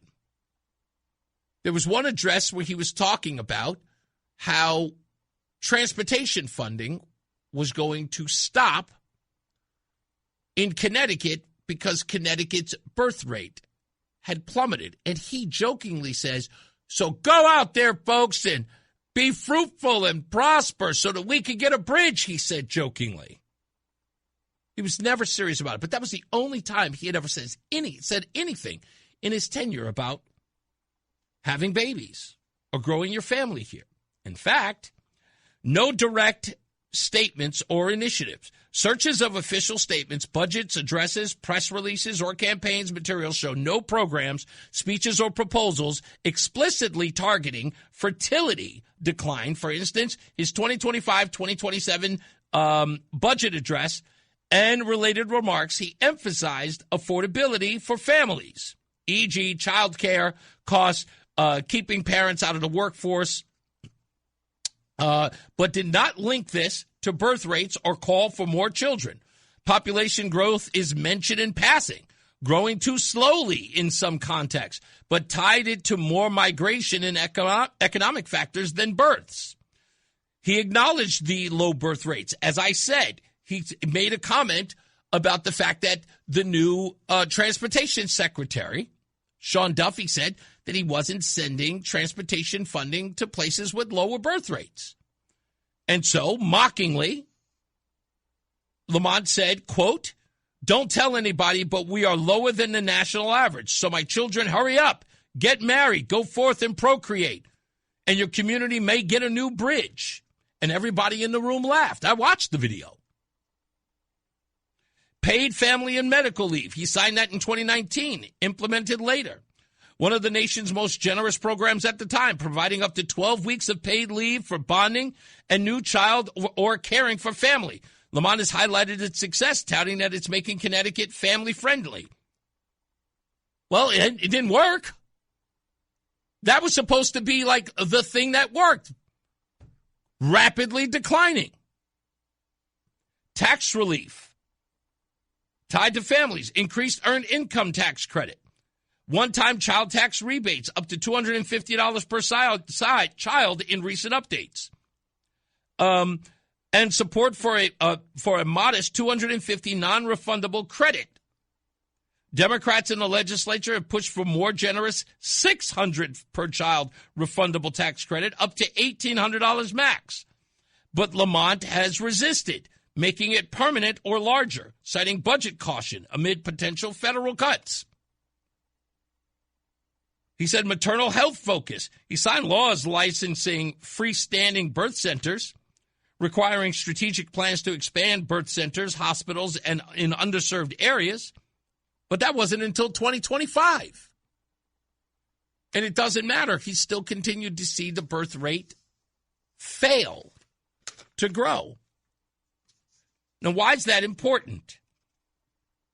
Well, I looked up the numbers. What does Connecticut need as a turnaround? This is an older state. As the elderly die off in Connecticut, and more people here, I think we have an incredible amount of elderly people in this state versus a lot of others. But that number of people who are dying off, sorry to put it that way, means that the birth rate must grow considerably. Now, remember the numbers I already gave you, 35, 34, 29,000. These numbers are low. Do you want to know what we need? According to a report, it says that Connecticut would roughly need 45,000 to 48,000 births per year And we're currently at about a rate of 35,000. That's how we sort of cycle the population. That's what we need in order to counter the amount of people who are going to die. 45,000 new babies per year. And there's a host of reasons why people are not having children, aside from, like I said, you have, like, you know, some people who are reckless with the, you know, childbirth, but that's not even happening. Even in the state, you can't even say that. It's not even teenage pregnancy, unplanned pregnancies, none of that stuff. If that were the case, if it was running rampant, we would see those numbers upwards of 40,000 children. We're not seeing that. We're seeing it get lower and lower and lower because even poor people know they can't afford to take care of another mouth to feed. That's not good. And if middle-class families or starting families are not having children, for whatever reason there is, I kind of know, but I don't want to bash that particular group, young professional women who do not want children, primarily because they hate them. You know you do. The only time you ever love children is when you can use them politically. They're not having more and more kids. They don't want them. And this is the wrong place not for them to want to have children. Now, eventually, there's going to be that argument that says, hey, come on, our birth rates are low. That's the reason why we need illegals in the state. I hope they never start screaming that, but it'll definitely happen after the election, should Lamont win. That will be the first thing. So, see, look at our birth rates, folks. We need the illegals in here. That's why we need to have a sanctuary city, because they procreate. And if you folks aren't going to do it, we need them to do it. Which, by the way, you notice the part that I never seem to understand? Is that a lot of these, you know, environmentalists scream and holler about how having children is tantamount to polluting the earth, right? We don't need more people. We need population control. But when the Mexicans get here, they can have as many children as they want, and nobody bats an eye. I've never heard a climate activist, some Sue Ellen, screaming and hollering about the illegals and all the babies they're having. And never once have I heard them saying, you know, those illegals, they won't stop procreating. They're destroying the planet. I don't know how they do it. I don't.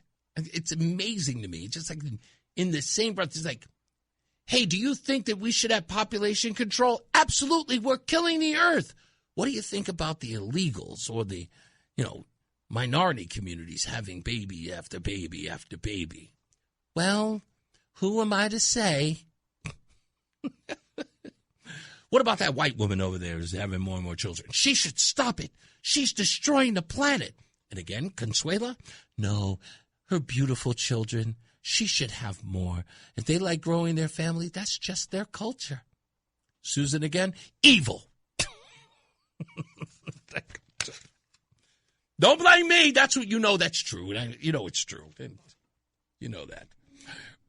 Richard says, Reese, that family medical leave is abused beyond belief. I worked with people that who had that and took time off to golf and go to the beach. Wow.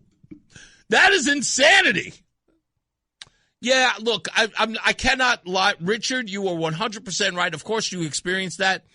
I mean, that's what these government programs, everyone's got an angle. Everyone finds an angle on these things.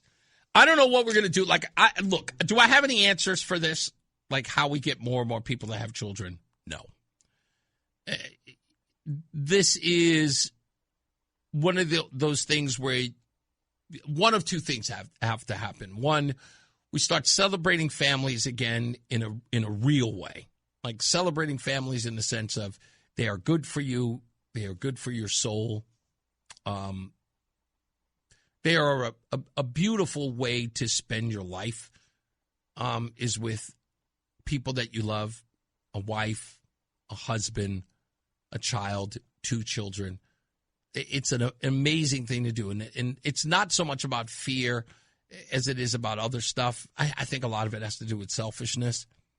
But, you know, I'm not going to lie. If I weren't as old as I am now, I would love for Roseanne to have another baby.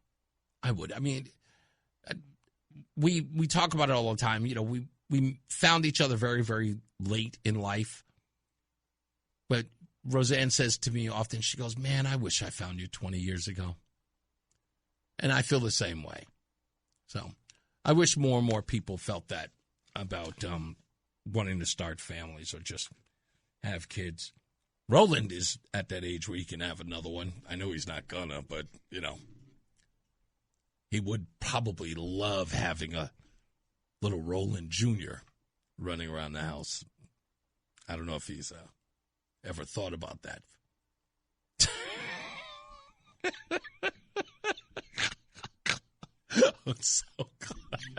I'm so glad nobody could hear that. There was a lot of... There was a hardcore expletive in that one. Let's just say Roland is not for it. He's a hard pass. Let's just say he said that. That's all he said. Hard pass on that. The rest of you are too old to have any more children, but, you know, I don't know. Just get kids when you get old enough and you can start a family. Your kids are going to love this state. I mean, 35,000 isn't awful. That's not a horrible number, you know, but when you know the number is needed is like 45,000, that's, you know, you got to get to work. Just got to. But you never know. Hey, you know what? Zohran Mamdani is screwing up New York so bad. We may get families start coming up here sooner than you think. Who knows? Let's get another check of traffic and weather. Our good friend Mark Christopher, who's definitely having no more children. He's in the BPS Lawyers Traffic Center. Stay locked in. Reese on the radio is on WTIC. News Talk 1080. We'll get to your phone calls soon. 860-522-WTIC. 860-522-9842. Any of you guys familiar with this CBS reporter, Ed O'Keefe? He's a bit of a worm. It's interesting. I wish during the show I could watch the briefing with Caroline Levitt because I really love the way she handles these bozos sometimes. And I couldn't get to this one because I was preparing for the show. I can't get to him ever because I'm preparing for the show. It sounds like I'm complaining, and I apologize if it does. If I had like a team here, somebody to grab the soundbite and then, you know, chop it up for me and I could play it, it'd be different. But I can't. So I just have to sort of scour these and find it.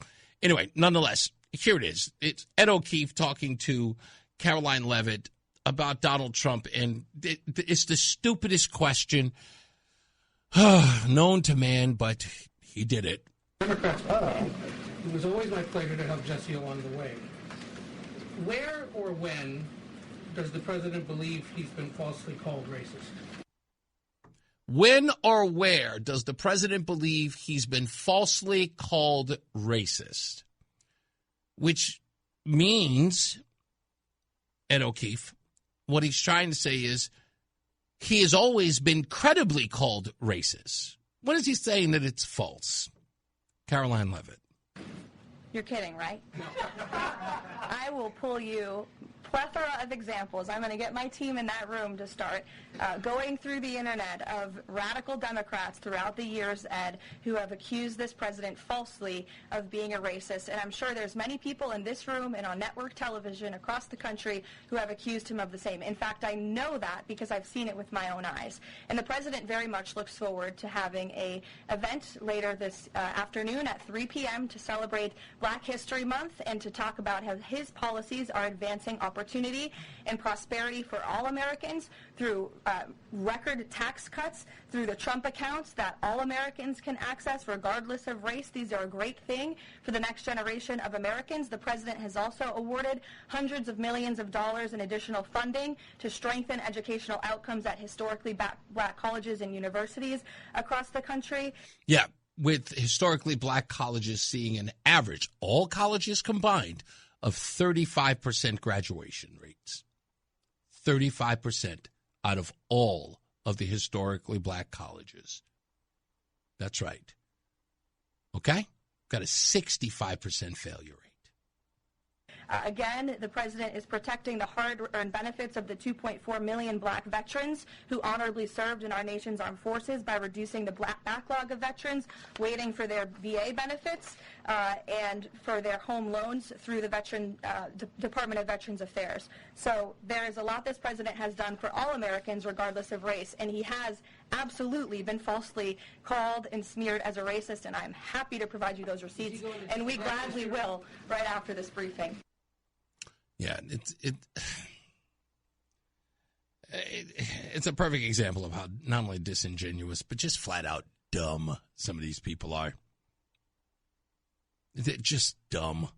Ed should know better than that. And you destroy your credibility on the world stage, because trust me, the world's watching, when you ask a stupid question like that.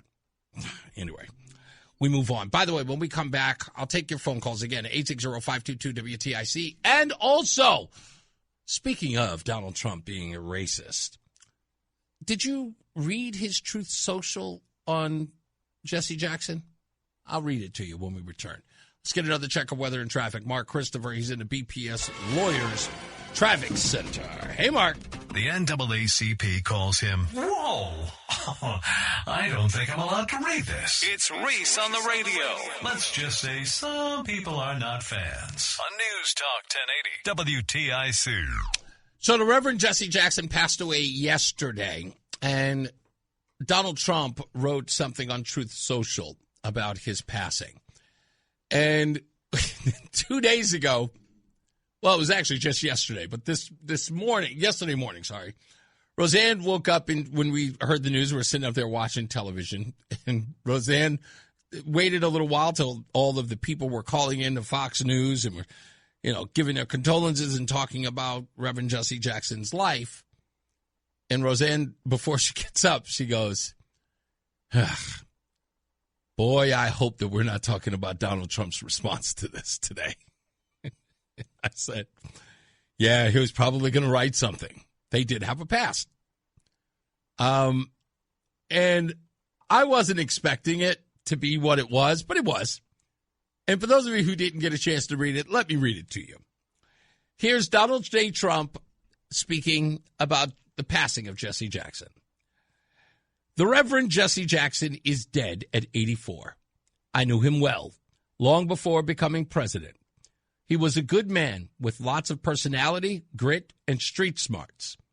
He was very gregarious, someone who truly loved people. Despite the fact that I am falsely and consistently called racist by the scoundrels and lunatics on the radical left, Democrats all, it was always my pleasure to help Jesse along the way. I provided office space to him and his Rainbow Coalition for years in the Trump building at 40 Wall Street, responded to his request to help in getting criminal justice reform passed and signed when no other president would even try, single-handedly pushed and passed long-term funding for historically black colleges and universities, which Jesse loved, but also which other presidents would not do, responded to Jesse's support for opportunity zones and the single most successful economic development package yet approved for black businesses, men and women, and much more. Jesse was a force of nature, like few others before him, but had much to do with the election, without acknowledgement or credit, of Barack Hussein Obama, a man who Jesse could not stand. He loved his family greatly, and to them I send my deepest sympathies and condolences. Jesse will be missed. I read that when it came out, and I said to myself, pure Donald Trump. Just pure. You couldn't get any better than that. You just couldn't. And I'm sorry, folks. I know a lot of you may be angry, but I'm here for it. I'm just here for it. Let's get to the phones. 860-522-WTIC. Bob is in Waterbury. How are you, Bob? Hi, Reese. How you doing today? Pretty good, sir. What's up? Hey, when you're talking about having more kids, yeah. My daughter's 30 years old now. Mm-hmm. When she was about 7 or 8 years old, me and her mother had been divorced for a while. I showed her the door because she just wasn't doing her job. but we were amicable. And when my daughter was like 8 years old, I called up my ex. I said, what do you say we go out to dinner, this, that, and the other thing, and, have another kid? And I'll raise this one like I'm raising the one we already have. She wouldn't fall for it. She just thought I was trying to get in her pants. But I was dead serious. So did you want to have another child because you wanted your daughter to have a sibling? Yes, I did. Okay. Not a stepbrother or stepsister. You know what? I'm not. You listen to me. It sounds now. I know that there are a lot of women who are thinking what you said, just like, oh, he was just trying to get back with his ex. Well, I was. Well, yeah. I was. But we weren't using no raincoats. I was going to say, let it go. And plus, you know each other. Like, you've been down this road before. And I said it would be her real brother or sister. And I said, listen, I'll raise her just like I'm doing Chris. And she said, no. Oh, come on. Was she already dating? Was she already dating someone else, or? Oh, I don't know. She was probably dating a bottle because she was on both sides of the bar. She worked on one side and spent the other hours on the other side. So. Look, I'm going to give you honorable mention and an applause just because. That's all right, thanks. But great. I was dead serious. I would have loved to, because my daughter that we had, was not really planned. Right. And I'm going, oh boy, what do we get into? And now, 30 years later, it's the best thing that ever happened. I hear even that. When she was 7 or 8, and wow, this ain't too freaking better. Like you said before, people to hang out with and friends. I'm saying, wow, this ain't too bad. And 7 or 8 is cool. Yeah. So I said, and she said no. Well, let me ask you this: has the daughter provided you with any grandchildren yet? No, not yet. Not yet. She's totally not into herself, but she wants to. Me and her mother haven't been the best role models as far as drinking and partying, and she says I do not want to be like you guys. So my job is done. My job is done. Okay, well, she's okay. So she's very, very sort of focused on getting her life together before she brings another life. She's trying to be responsible. Yes, right. She is. And actually, me and her ex, my ex, it's all like a nice family now. Well, so, that's cool. As long as you guys can sort of behave like a family, even though it's sort of like not one unit. Well, when we got divorced, we agreed, you don't throw me under the bus, I won't throw you under the bus. And I know I never said nothing bad about my ex. That's fantastic. That's a good thing. Well, you know what? Yeah. When you speak to your ex the next time, you tell her, listen, you spoke to Reese on the radio, and I said, good on you, because you guys, what you did was you separated, you ended that union, but you did the most important thing, and that was raise your daughter, because that's the most important thing there. Well, because my parents were divorced, and I knew I grew up, and I said, I'm not going to keep going down the road. Understood. You got to stop it at some place, Yeah, exactly. Thank you so much, sir. I appreciate you. Okay. Thank you, Reese. You got it. Let's go to Dave in Brantford. He's always got something great to say. What's going on, sir? I don't, but the subject of the moment, having kids was the best thing I ever did, and no amount of money can give you the security of kids when you get old. Absolutely. That's the way I feel like it. I want to talk a little bit about chemistry.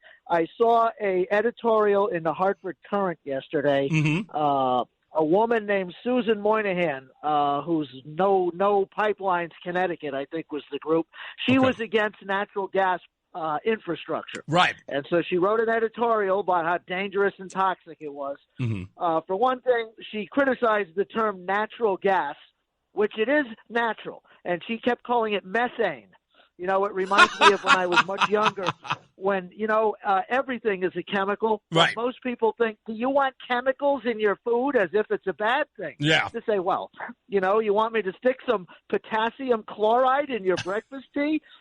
My mother took potassium pills. Yeah. To regulate her blood pressure. There's nothing wrong with it. Right. But people are scared of chemicals. So she kept calling it toxic methane, and she was against fossil fuel. But the point I wanted to make, she drew allusions to the recent derailment of the the liquefied petroleum gas cars into the river in Manchester. Yeah. And it kind of reminded me, in 2013, there was that 100-car tank cars full of crude oil that derailed in Canada. Mm-hmm.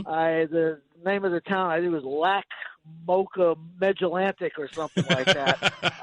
The guy got off the train, the brakes released themselves, it rolled down the hill derailed and burst into flame for 2 days.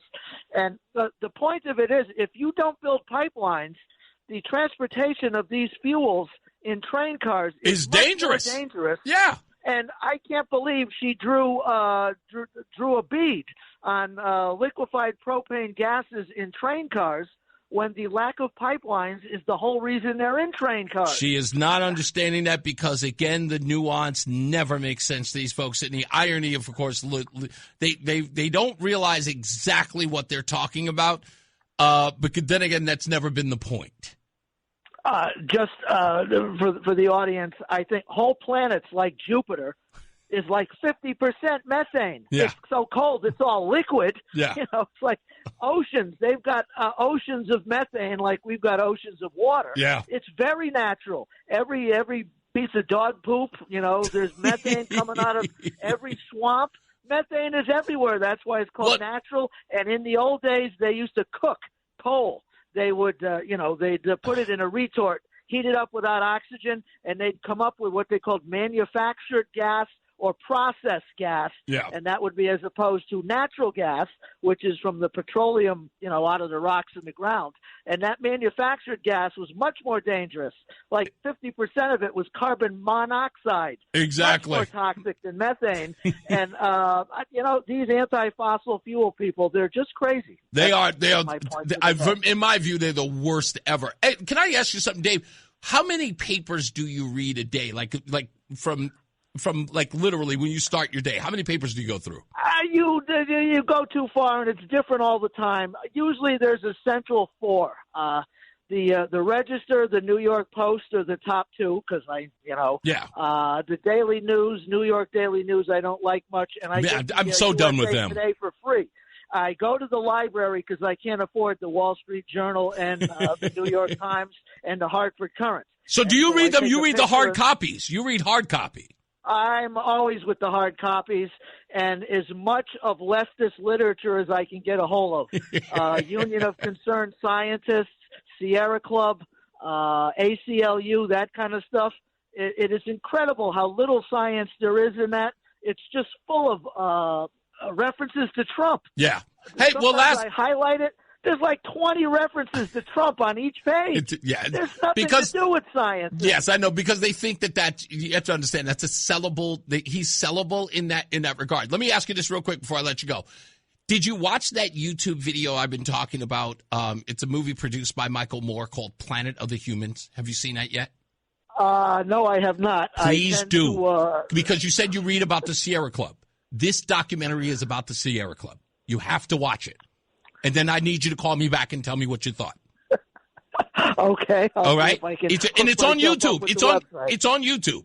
You can find it for free on YouTube. And I'm almost certain it's ad free, or at least it should be. But it's called Planet of the Planet of the Humans. It's produced by Michael Moore, famously of Fahrenheit 9/11. And the only reason why I know it is because Rush Limbaugh, the last, I think 2 years before he passed away, he recommended it, and he was stunned that this movie was produced by Michael Moore. So that's why I'm suggesting it. So call me back after you watch it. Thanks for letting me on. You got it, man, always. It's a fascinating documentary. It is, as Rush said, he goes, I cannot believe that this was produced by Michael Moore. But it talks about, like, all of this crazy climate stuff that these folks are a part of, and some of it is just so bogus. It's like it's unreal, and the lying that goes on, and they're caught on camera doing it. And what the Sierra Club is promoting, like, we know now that Sierra Club is responsible for wood burning. It's insane. And I want to say, when I say responsible, I mean like that's something that they promote, which doesn't make sense to me. It makes no sense to me at all. And there's a whole bunch of other stuff. But if you haven't seen it, you got to watch it. It's on YouTube, and it's free. Let me go to the Poet Laureate real quick. Fred in Middletown. How are you, sir? Hey, I'm good, and I have a quick call. I'm taking up the slack from Mark from West Hartford since he's not calling. His concept of gas lit from the grave, quite a convalescence. Jesse Jackson died, and you're talking about natural gas. So 3 words. I just got that. Nicely done. Yeah, I forget who he said it about. Lieberman, when he died. He's like, now we get gaslit from the grave. Yeah. Wow. So he was 3 things. First and foremost, a communist, and then shakedown artist thug. Indeed. Ask Texaco and PepsiCo. Yeah. And as far as Trump, I mean, God bless him. We'll take him over Kamala Harris, and, I'm not going to say anything negative about him. But him and Jackson were just like, they understood each other, and they were probably friends. Who you like has nothing to do with they're a good person. Indeed. Yeah, I thought it was, but, as I said yesterday, Fred, the one thing, and I'll never have anything nice to say about Jesse Jackson. I've got a long career. I got a long career that I can talk about, but I don't even want to. I don't want to name drop like that. Not right now. Give it a minute. I'll give it a minute.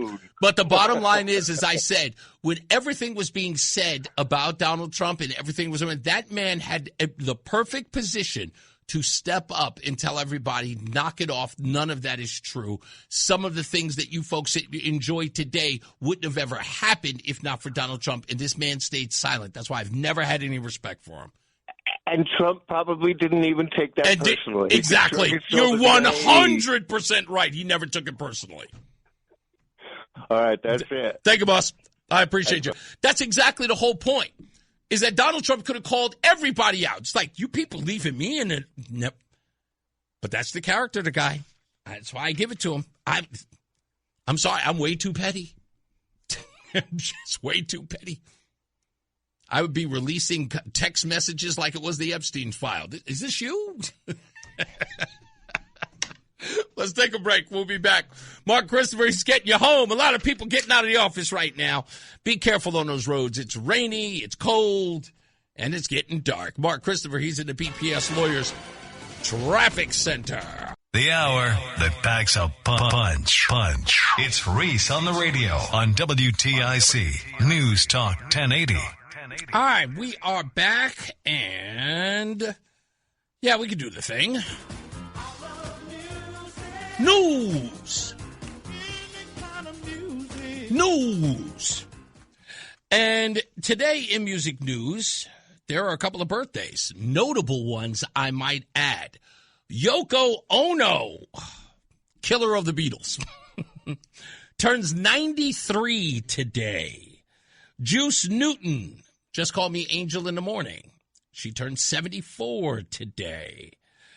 And I want to give a big shout out to this guy because I will tell you that if not for him, music in the hip-hop world would not be what it is. Dr. Dre turned 61 years old today and looks fantastic. I want to look as good as him at 61. We've also got some anniversaries today. 60th anniversary of the Supremes' Hear My Symphony, which debuted in 1966. The 52nd anniversary of the self-titled debut album of Kiss, the rock group. Also the 50th anniversary of a album I did not like, but a single that I did. Boz Scaggs with Lowdown celebrates its 50th anniversary, released in 1976. And the 41st anniversary of one of the albums that I talked about just recently that I had on repeat, No Jacket Required by Phil Collins celebrates its 41st anniversary. Hard to believe, that was 1985 when that album came out. When we return, I have to talk about this crazy story with Kurt Cobain. It appears that they are ruling his death a homicide now, even though it was ruled a suicide in 1994. There's new evidence that suggests something different. It was in the UK Daily Mail.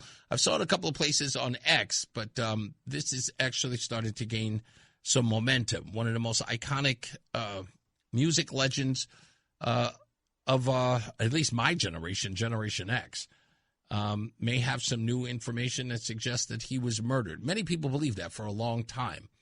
In fact, Dave Grohl of Foo Fighters and his bandmates, or former Nirvana bandmates, have made that assertion as well. Let's get another check of traffic and weather while you're out on the roads. Mark Christopher is getting you home. He is at the BPS Lawyers. It's Reese on the radio on NewsTalk 1080 WTIC. So I'm looking at this thing and about Kurt Cobain. I don't know if anybody's following any of this, but it has been reported a couple of days ago that Kurt Cobain may indeed have been murdered as opposed to committing suicide.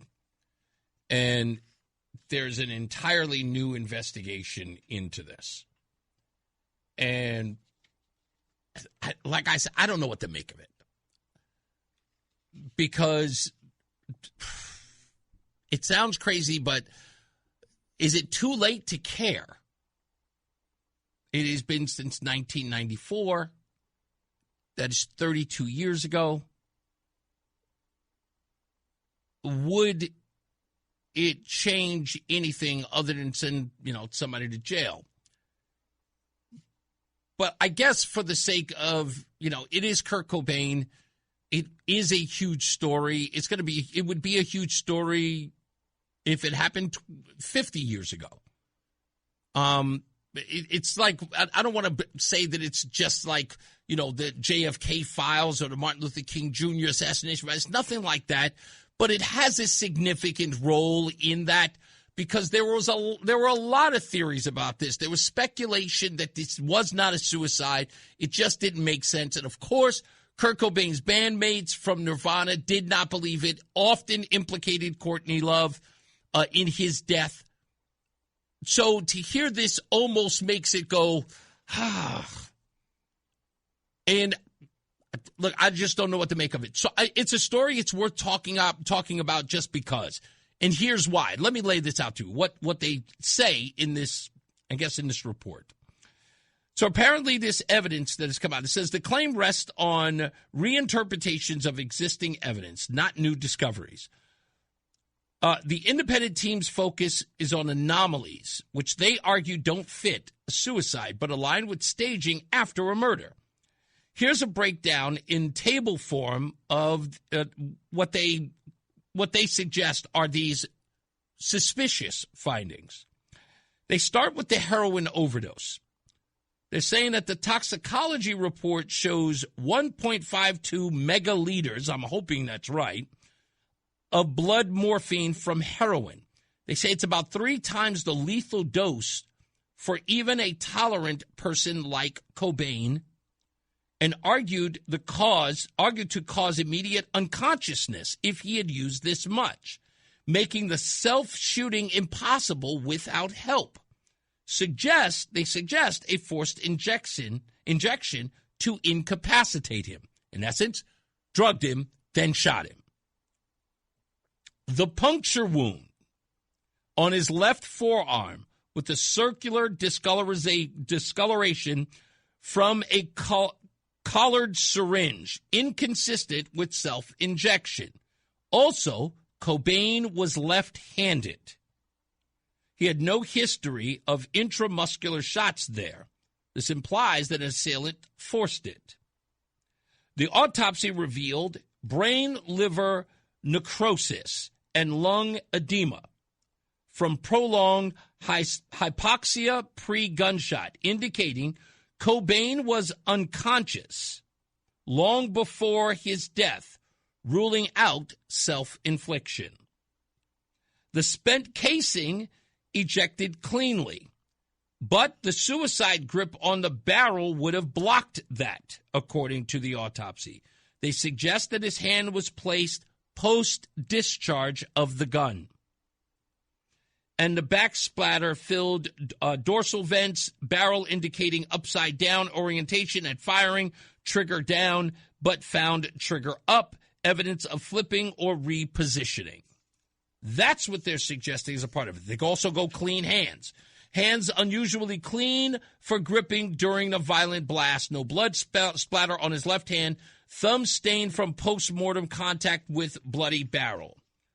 They say blood stains on his shirts from the held tilt during carrying.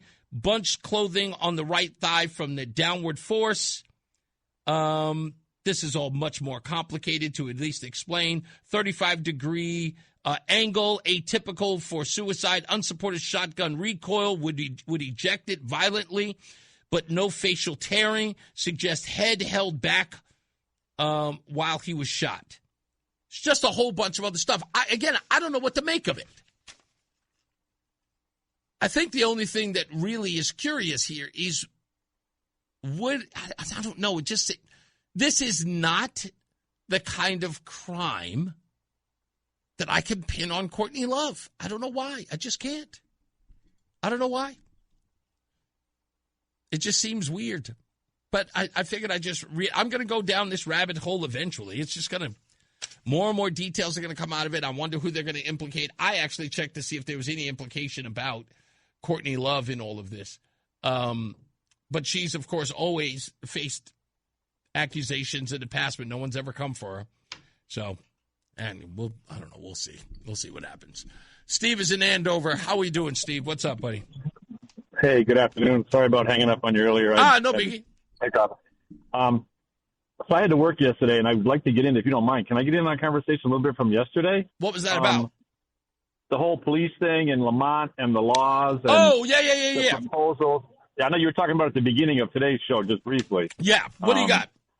But I couldn't jump in yesterday. So one of the things that I find highly ironic, and I know other people have kind of brought it up, but they're touting the fact that suddenly we need to A, retain quality cops, and B, recruit new quality cops. Yeah. Well, the problem with that is the people in this state have elected people who have continuously, over the last 15 to 20 years, beat down cops. Hated on them.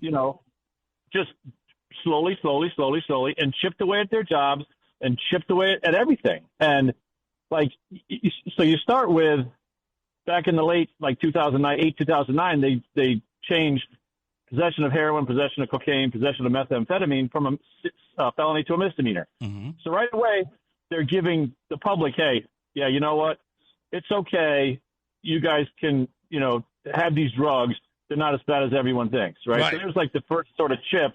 So now the public automatically thinks, well, the police have been arresting us for this stuff for years. Obviously, the legislature is saying it's okay. So now we get the first little chip. Then you get the juvenile justice reform, which everybody predicted was going to turn the state into a nightmare. And sure enough, it did. Sure enough. With all these stolen cars. I mean, kids aren't going a long lane anymore. It takes literally a signature of a judge to hold them at Broad Street or in New Haven anymore. Yep. So they don't see any consequences for their actions. So here we go again. So now we on the street are stuck with, what do we do with these kids? We got to release them back to their parents, most of which don't care and don't want them anyway. Exactly. So now you got this problem, and then you compound that with the continuing efforts of this juvenile justice slide. Then you bring in all the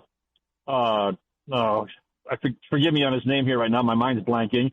The bozo with all the racial stuff. Not Alvin Penn, but the one who did the studies from Central afterwards. Goodness gracious, I forget his name, but I know who you're talking about. Yeah, I'm having the same block. You get all his nonsense, you know what I mean? Of his, pseudoscience, and all the rest of this crap of implied bias, and you know what I mean? Okay, so we're all the boogie bad man, because you've come up with some twisted statistics that really in the long run don't wash out to anything. Mm-hmm. And now we get the police accountability bill, you know what I mean, where guess what? I'll never forget it. We don't want to do our jobs because you guys have completely pulled the rug out from underneath us and changed the rules. Mm-hmm. So now how would you retain quality guys? And B, how are you going to recruit somebody? If I know I'm going to go into a job where I can't really do real police work, let's face it, when I started in 91, we could do real police work. We could chase people. We could have fun. We could do stuff. Now you can't do any of that stuff anymore. Nope. I mean, they're trying to hang a trooper and a sergeant in the southern part of the state for a quote-unquote pit maneuver. Okay, questionable at first, but the inspector general is trying to hang this kid and his sergeant for stopping a drunk driver. And yet, when the head-on driver who's going the wrong way on the highway and a trooper decides to put their life in jeopardy by hitting this guy head-on, gets a medal. So you tell me which way that goes. Yeah. Either you're stopping the drunk with, quote unquote, a questionable procedure that we don't really teach in Connecticut, but nonetheless worked. Nobody got hurt. Yeah. And this poor guy's looking at, at worst, jail time, at best his career being over. And then somebody else can do the exact same thing except take a car head on and get a medal for it. So, all this stuff. Absolutely. It's a lot of mixed. You know what it is? Here's the biggest problem. George Floyd did to this state something that I don't think they'll ever recover from until these people are completely removed. And what I mean by that is that it always, and I don't know why, but it's crazy to me. Why is it that Connecticut finds itself injecting itself into something it has nothing to do with? Remember, and this is the stuff that baffles me. Renee Good and Alex Preddy. All of a sudden, everybody in Connecticut was out on Front Street injecting themselves into that situation. I'm like, that didn't happen here. That shooting didn't take place in Danbury. Calm down. You don't have to say a word, but everybody had to get ahead of it. And all of a sudden, what did they do? Oh, we have to start putting shackles on our own police because of what a police officer did over 1,000 miles away. And that's exactly what Lamont did in 2020 after George Floyd. He said as much. He said, we got to come out. I mean, it didn't take him. It wasn't 3 weeks, Steve. 3 weeks. He wrote an executive order to stop police officers from putting people in chokeholds, which was already mandated. And then passed a bill a month later. So now you look at all the repercussions of this. Marijuana is now legal, both medically and recreationally. Okay. Except the legislature ignored all the data from Colorado with the increase in accidents and everything else that came out. They ignored all that stuff because for them, it served a twofold purpose. Number one, allegedly, money in the coffers of the state because now they could tax the heck out of it. Yep. But B, a continuing pandering to their whacked out base. You know what I mean? Who want to stay stoned, which goes back to something I talked to you about a long time ago, which was a stoned, drunk, medicated, gambling populace is easy to control. Indeed. And lo and behold, here we are. We're back to that same thing. So it all just ties into this stuff that these lefties continuously want to do. But yet, now we're going to try and retain and recruit quality police officers? Yeah, good luck. Good luck. I get young people coming to me and go, should I be a cop? I go, not in Connecticut. You want to be a cop? Go to Florida. You know what I mean? Go to Florida, go to Arizona. I got to go to a break, buddy, but thank you for calling back, man. I appreciate you, man. I'm sorry you didn't get to let loose last time, but I appreciate it. I hope you got to this time. I'll rent another day. See ya. You got it. Let's get to Mark Christopher. He's getting you home. He's in the BPS Lawyers Traffic Center. Hey, Mark. The Odyssey app lets you jump back to the moments you missed from WTIC News Talk 1080. Download the free Odyssey app. Search WTIC News Talk 1080 and tap earlier today to get started. Tomorrow we'll get into this New Britain deal with the tax collector scandal. And all of this sort of happened all of a sudden. I have no idea whether or not this means anything to Aaron Stewart's campaign. I know that there are some loose ties, or at least that's the way it's being framed in a way, but we'll talk about that tomorrow. We'll get some more details. I'm actually trying to reach out to the New Britain mayor to see if he'll come on so he can answer some questions about this, if he has any answers for us. So we'll get to that as well. Carmela says that I found it funny that people commented about Donald Trump's post on how he made it about himself. She laughingly says, Democrats make everything about Trump. Why not? Hamilton says, Reese, Jesse Jackson did more to put you where you are than Rush Limbaugh did. Really? Are you bugging? You must be stupid. You have got to be the dumbest person to ever exist. And I take it personally that you would suggest that race baiting, lying, philandering, civil rights thiever ever had anything to do with my career. You can sit up here and put him on a pedestal all you want. You can kneecap suck that man till you pass away. I am never giving that man credit for who I am or for what I've achieved. You got to be out your mind. Only some bozo would say something so stupid and so without focus.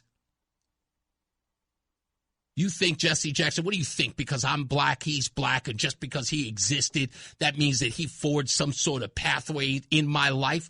Get out of here. What are you doing with yourself? Has Jesse Jackson forged anything in your life?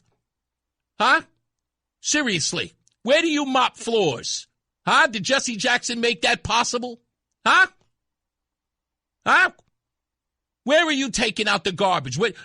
Please tell me how Jesse Jackson made it possible for you to do the menial job that you do. Huh? Did Martin Luther King make it possible for you? Never give me that nonsense. Jesse Jackson did more for you.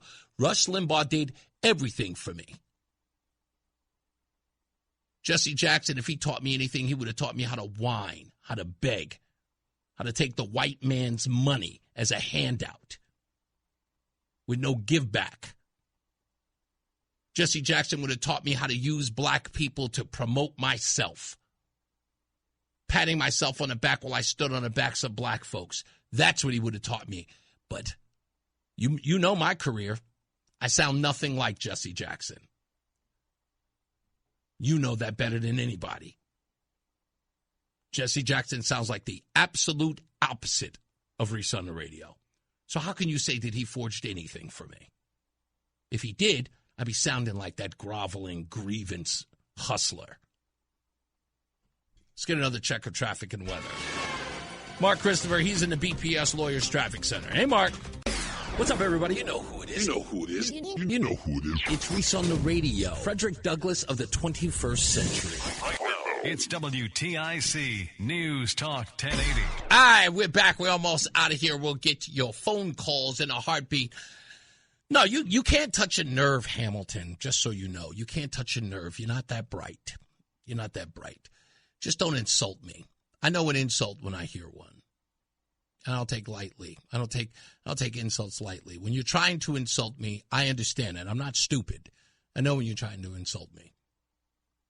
You know, listen to this. He's never been in a negotiation room, but here's what my favorite line is. Just so you understand this, folks, when I tell you, black people who don't agree with you, like if you don't follow the orthodoxy, if you speak in any capacity against the rules, they do dumb stuff like this. They tell you exactly who they are. They go, Negro, what you doing?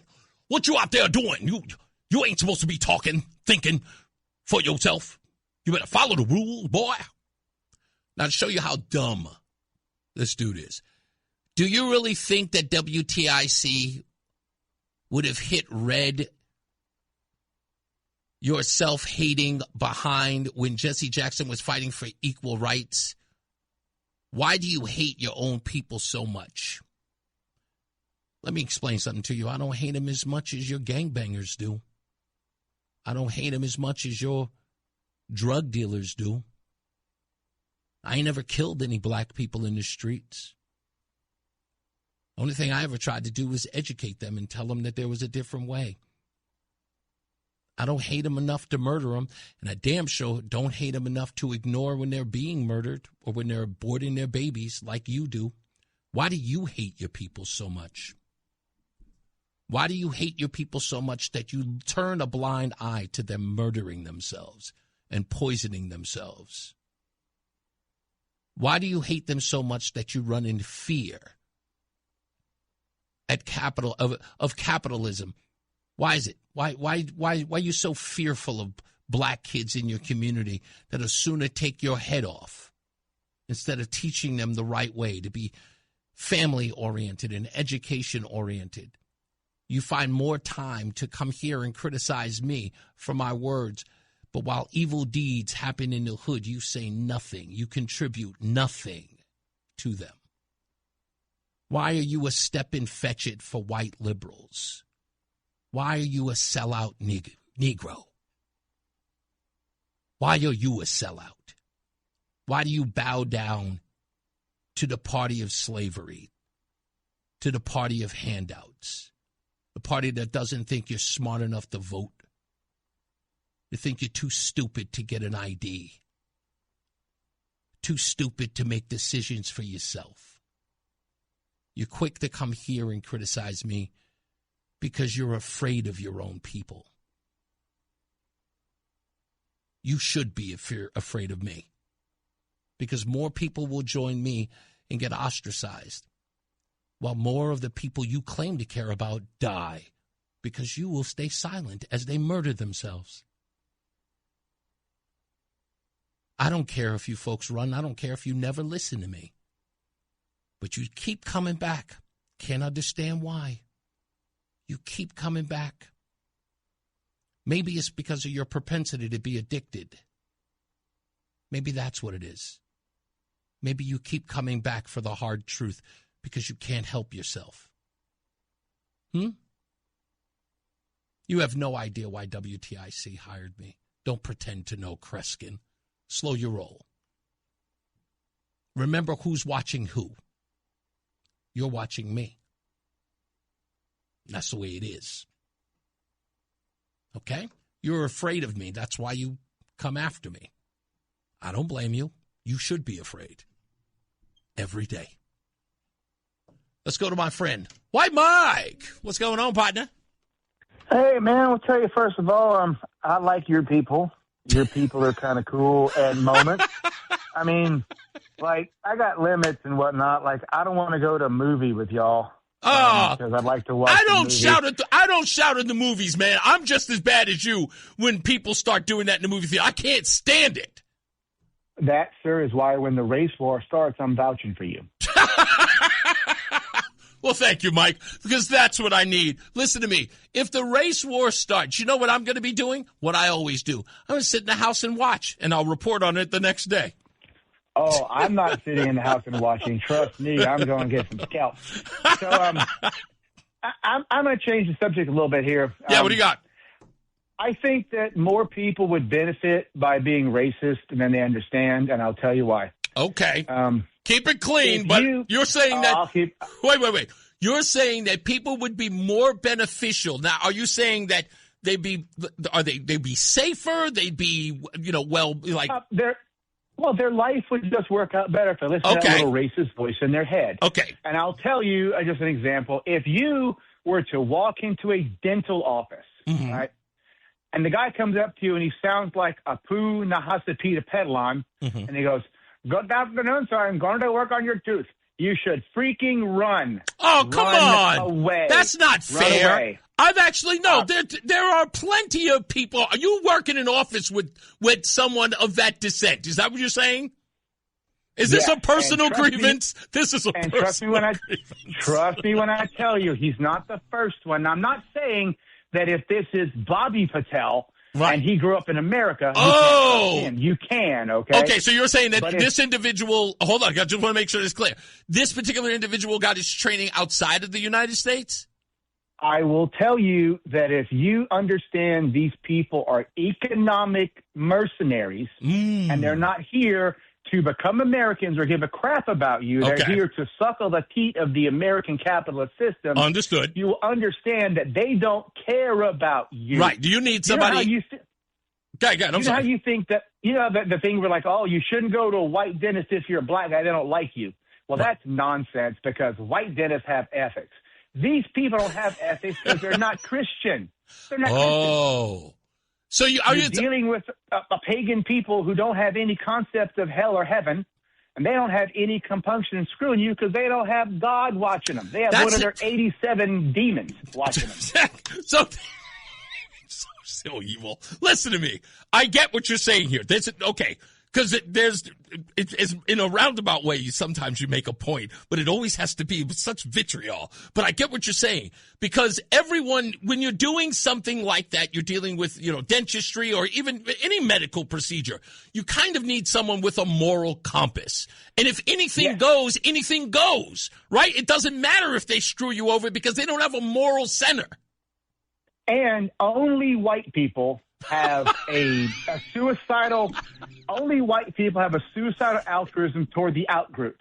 Okay. Nobody else gives a crap about the out That's group. true. Like, I'm not lying. It's very seldom you see it from other minority groups, the level of which people will put themselves at risk for what they believe or deem as a greater good. Now, look, I will engage with minorities in businesses. Like, if I need a good lawyer, I'm probably finding Hyman Moshkowitz. If I need a good gardener, I'm probably going to hire a Japanese guy. If I want something built cheap, I hire some Mexicans. But I'm not going to Dr. Babu to get my tooth fixed because I don't think he knows what he's doing. He doesn't care about you, Nick. You're just an American. Now, you have to be specific because there are American doctors who, again, trained here in America, who obviously understand bedside manner. You're suggesting that people who have trained outside the scope of American dental, dentistry. Dude, I'm saying that this particular group is so shady. Yeah. As we've seen with them taking driver's tests for commercial licenses for other Indians, right? Okay. We know that's a thing. We know there's an Indian lawyer in Dallas who has processed 400,000 H-1B visas to get him in here. 400,000? 400,000. Damn. These people don't care about you, and I do not doubt that they can swap. If you go to dental school in Canada, I don't know if they don't swap one Raj Patel for the other, and they don't care because they all look alike. and if some shady Indian professor is proctoring the exam, maybe he wants to get more Indian dudes in dentistry. He'll pass Babu through.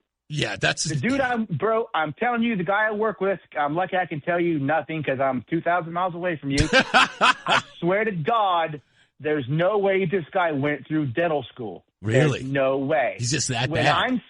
When I'm seeing someone who needs my help to teach him how to do fillings chairside. Really? Walking him through it. And the patients are asking me, is he good? And I'm like, I don't know. Like, what am I supposed to say? Mike, you have to get out of that office, man. This is becoming progressively bad. Every time I talk to you. The benefit to it is it's 6 miles away, and I can do so much more than he can that he really can't do squat without me. Right. And if I decide to not do stuff, he's going to flounder. Yeah. Dude, I literally have started taking crown and bridge impressions for him because he can't friggin' take an impression. So you're telling me that you have a sense of job security here, but at the same time, you know that this is risky. Well, here's the thing. Like, if I get canned, I'm so good at what I do. I'll get a job in a couple of weeks. Right. Because every office needs a white guy. You need a white guy. You need a white guy. You need a white man in there because I present a sense of accomplishment and competence. I can't with you. And if everybody there is women and some, chaiwala, you need me to talk to you about basketball and sports and bands and be a human being. Mike, I can't. I just can't. Literally, I can't. But if I let you do this, you will go nuts. And this is going to be one of the worst moments of my life. God bless you. Good luck. Right, man. I hope you find another job that pays you a little better and maybe with something a little more with better bedside manner or at least experience. Good luck to you. I'll tell you what's really funny real quick, dude, is I beg for Google reviews because the corporation wants it, but I make sure they only mention me in the review. So our business's entire review section is Mike was awesome, Mike was great, Mike was awesome, Mike was great, love Mike, Mike's the best. Not a single mention of Dr. Babu. Goodbye. God bless you, hey, man. You got it. I don't know why. And you hear him chuckle afterwards because he knows that this drives me insane. He knows it does. And I have no idea why I risk it every time. I love the guy, but he's insane. He's just insane. I got it. Just nothing I can do now. I'm going to take literally for a minute. Steve, hello, Steve. How are you? I did not know that Mike did impressions. I didn't either. He's the worst person in the world. What do you got, Stevie V? Have your people call my people and they could do a barbecue. Yeah, right. Do you think Kurt Cobain knew the Clintons? Do I think Kurt Cobain knew the killer? The Clintons. Oh, the Clintons. Oh, no. That's just... Damn. Come on, Stevie V. That's not right. That's a mess. On a serious note, you should try to get most nerdly on your show. You know what? You're 100% right. Adam, get on that. That's 100% right. Bo Snerdley, I would love to have him on. That'd be awesome. Yeah, it's so funny because I didn't get to meet him when I met Rush, and I wish I had. He's another inspiration and just a nice guy. He's just a wonderful guy. And after the passing of Rush, he was the man that I turned to just to hear stories about him because he's usually so reclusive in the sense of being out in the public eye. And it was nice to see him. It's nice to see him now out in the public eye on his own. And, I would love to talk to him. I'll see if I can get him on. He'd be great to have on. That'd be great. And to that guy, Hamilton, do you remember who Eddie Anderson was? Doesn't ring a bell. You ever watch Jack Benny? Yes. You remember Rochester? That's right. He was a millionaire because of that show. And that had nothing to do with Jesse Jackson. I think people like Hamilton are jealous of people that are successful. They try to keep people down. Yep. They don't want people to get ahead of them and stuff. Exactly. And a bunch of BS just to... Indeed. Yeah, exactly. You're right. Thank you, Stevie. I appreciate you, buddy. You be good, huh? You got it, man. You too. 100% right. I know what the drill is. It's the same old all the time. Thank you, Michael A. I appreciate it. Michael K. says Mike needs to go see Dr. Vinny Boombots. What a great reference, Mikey K. I totally love Vinny Boombots. He said I have water in the knee. I said I have water in the knee. He gave me a sponge and raised his fee. I love Vinny Boombots. That's an old Rodney Dangerfield. Horrible impression, I might add. But I'm a huge Rodney fan. Oh, huge Rodney fan. Uncle Rodney, still the best. Anyway, we got to go. As I always say, radio is free, so we thank you for paying attention. Remember to keep JC in your hearts and in your mind. Sean Patrick, we love you and we miss you. Remember that panic is not planning, so plan your work and work your plan. Me, I'm Reese on the radio. You have a good night and a pleasant tomorrow. Think of Rush today. I'm thinking about him. We'll see you guys tomorrow at 2 o'clock. Mark Christopher, he is getting you home. He is in the BPS Lawyers